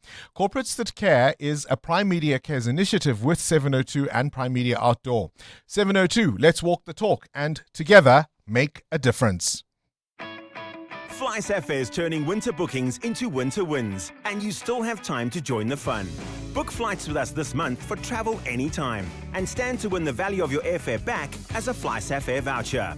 That means your money comes right back to you for a future flight with us. It's all part of FlySafair's winter win back. Book now at flysafair.co.za. Excludes taxes and fuel surcharges. FlySafair, for the love of flying. T's and C's apply. The first leap is never easy. You start with a vision, maybe a laptop on a kitchen table or a sketch on a napkin. And somehow, through hustle, that tiny spark becomes a living and breathing business. That's what bold looks like. So this week, Budget Business Insurance is going to put money where South Africa's entrepreneurial spirit is with the Budget Biz Bucks Bonanza on 702. We're giving small businesses a chance to win a share of 100,000 Rand. So go to primemediaplus.com and tell us about the boldest move you've ever made in your business and what your next one might be. Then get an obligation-free business insurance quote from Budget Business Insurance. So whether it's quitting your job to go all in, expanding to a new city, taking a loan to scale your production, we could call you every Friday for the next 4 weeks, 25,000 Rand in cash to fuel your next big move. Thanks to Budget Business Insurance on 702. But wait, that's not all. One lucky business could win the grand prize of 100,000 Rand by simply searching Budget BizBucks Bonanza competition page and entering. Don't miss it. Budget Insurance is a licensed non-life insurer and FSP. T's and C's apply. This is Breakfast with Bongani Bingwa on 702. Let's walk the talk. Take it up, take it up, take it up, take it up. Ladies and gentlemen, it's Trevor Kumbi! It's Trevor Kumbi! They had no idea who it was, did they? It's one of the more fun shows on South African television at the moment right now. And it's all about a singing competition where you get the biggest stars. They could be politicians, they could be sports people, comedians, actors, and even singers themselves in their own right. The Masked Singer, you have performers behind a mask, and the job of the detectives is to figure it out who it might be. Skumba, Somizi, J Something, and Sitelo Shozi cracked their skulls, but they couldn't figure it out. I think it was only Somizi who got it right just before the reveal. They said it was Mac G. Yeah. They said it was Trevor Noah. They even said it was Stembiso Khoza. They weren't right, because when the mask came off, it was Trevor Kumbi, who joins us now in studio. Trevor, a very good morning to you. Always great to see you. Good morning, my brother. How was the show? How was the experience? Always great to be seen. That show was amazing. Yeah? It was so amazing. Like to perform without people knowing it's you is something special. Did it give you a freedom that you perhaps... Yes. Because I would have thought Trevor Kumbi is always unrestricted anyway. Right? But then without the reputation preceding you, you're free to do so many more things. and to try different things. What did you try that you would ordinarily might have balked at? Dance in public. I'm the kind of person who dances on the couch. You know, I move my shoulders, tap my feet In the shower. in the shower alone. Yeah. So it gave me a freedom just to perform without feeling judged. Yeah. What did you think you were signing up for? Something different, and I got something different. You know, being treated like. You can't speak, you can't communicate, but you've got to communicate yourself through your dance and your song. But also, it's. I mean, I also lasted an episode. Yeah. So it's the secrecy behind it for me that was stunning. You get picked up from a particular location. Nobody's supposed to see who you are. Nobody in the production must know except a select few. Yeah. And you're stuck in your room alone at times for hours as the other performances are happening before you're called on stage for yours. And I thought it was quite an interesting thing to have to sit with yourself in silence again. Oh. How did you find that? Oh, no, that's perfectly fine with me. I sit in silence all the time, every day. I wake up and go sit in the sun for an hour. I was told by the producers that some of the celebrities struggle without the people in their entourage. Oh, really? Yeah. Around them, their posse around them. Oh, my. I thought that was an interesting observation. Oh, that's crazy. The costume. I wish I had like an entourage. The costume, how did you find it? Yeah, the Ponzi Tower, amazing, right? Yeah. Yeah, like there's so much history to it, and it's an icon of Johannesburg, and I kind of felt well represented being in that, you know? But, I mean, what do you see inside the costume? What are you able to hear? You can hear everything. The sides, I had that one-way vision mirror thing, so I could see perfectly fine, and it was comfortable, a bit heavy. There was a fan inside of it. Because it gets hot, right? Yeah. And was the fan correctly positioned? Yeah. Well, it was, but so I had eye surgery, so my right eye can't see right now. So the left eye was where the fan was, just above it, so it kept drying out. There were moments where I was blind on stage, but really, it worked out so well. Gosh, it was nice. nice. And when the guesses were wrong, were you laughing? I was ecstatic. But then when they started guessing right, I was like, oh no. Do my legs really give it away that much? I didn't think I had like. Really... Trevor, we want to have a bit of fun with you. Oh yeah, sure. All right. KG, cue some music. This is our rapid fire. We want you to ask we're going to ask you a series of questions. You have to say the first thing, but the very first thing that comes to mind when you get options given to you. Okay, sure. Are you ready? Here we go. KG, start the music.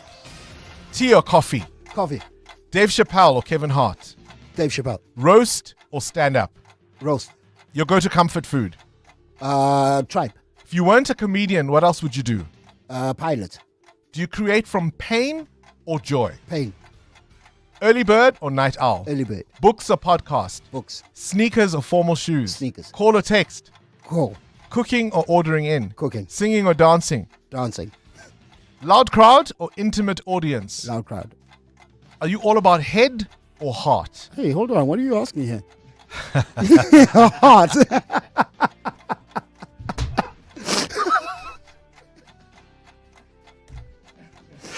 Oh. Kagiselediga or David Gao? David Gao. Summer or winter? Summer. Dog or cat? Dog. Sweet or savory? Savory. Trevor Noah or Trevor Gumbi? Trevor Gumbi. Come on. That was the easiest one. No, he's a great guy. He's a great guy. Now that the mask is off, what does this experience teach you, I suppose, about how performers see, how audiences, I should rather say, see performers for who they really are? Oh, that's a difficult one because I asked myself that without the reputation preceding you, it's a double-sided coin. Because without people knowing it's you, you've got the freedom to do so much more. And without people knowing you, you don't have that pre-elevated kind of stance to it. You know, people aren't like, "Hey, it's Bongani. We know he's going to be great." In a way, did it take you to the beginning of your career when you knew you could do it, but you obviously still had to prove it? Oh wow, I didn't put it like that, but you hit the nail on the head. Yeah. Like at the beginning, where you have to prove yourself. Is that what you experienced on the first season? Yeah, I think nobody knows who you are, and it's outside of your usual context. So even if people think it could be you, they then have to work out in their minds. But does Trevor Kumbi sing? But hang on, can Trevor Kumbi? I mean, he's funny, right. But because it's outside of your usual context. Part of what they're trying to figure out is that even if it may look like you, could it really be you behind the voice? Right. That's part of what people have to work out. The Masked Singer is absolutely fantastic. It's back, of course, for season 3. Trevor Kumbi, the first celebrity to be unmasked for this season of The Masked Singer. 7:02. More than a radio station. Let's walk the talk. Gosh, look at the time. With that ends 7:02 Breakfast, or at least this edition. We'll see you bright and early tomorrow morning. The Clement Manyatala Show starts now. This is EWN. Good morning, I'm Sfiso Zulu. The Matlala Commission says alleged crime kingpin Vusmuzi Kat Matlala will no longer testify tomorrow despite being subpoenaed to appear. Instead, the Commission's evidence leaders will ask for his testimony to be postponed to a date that's yet to be determined. His legal representatives will appear on his behalf tomorrow.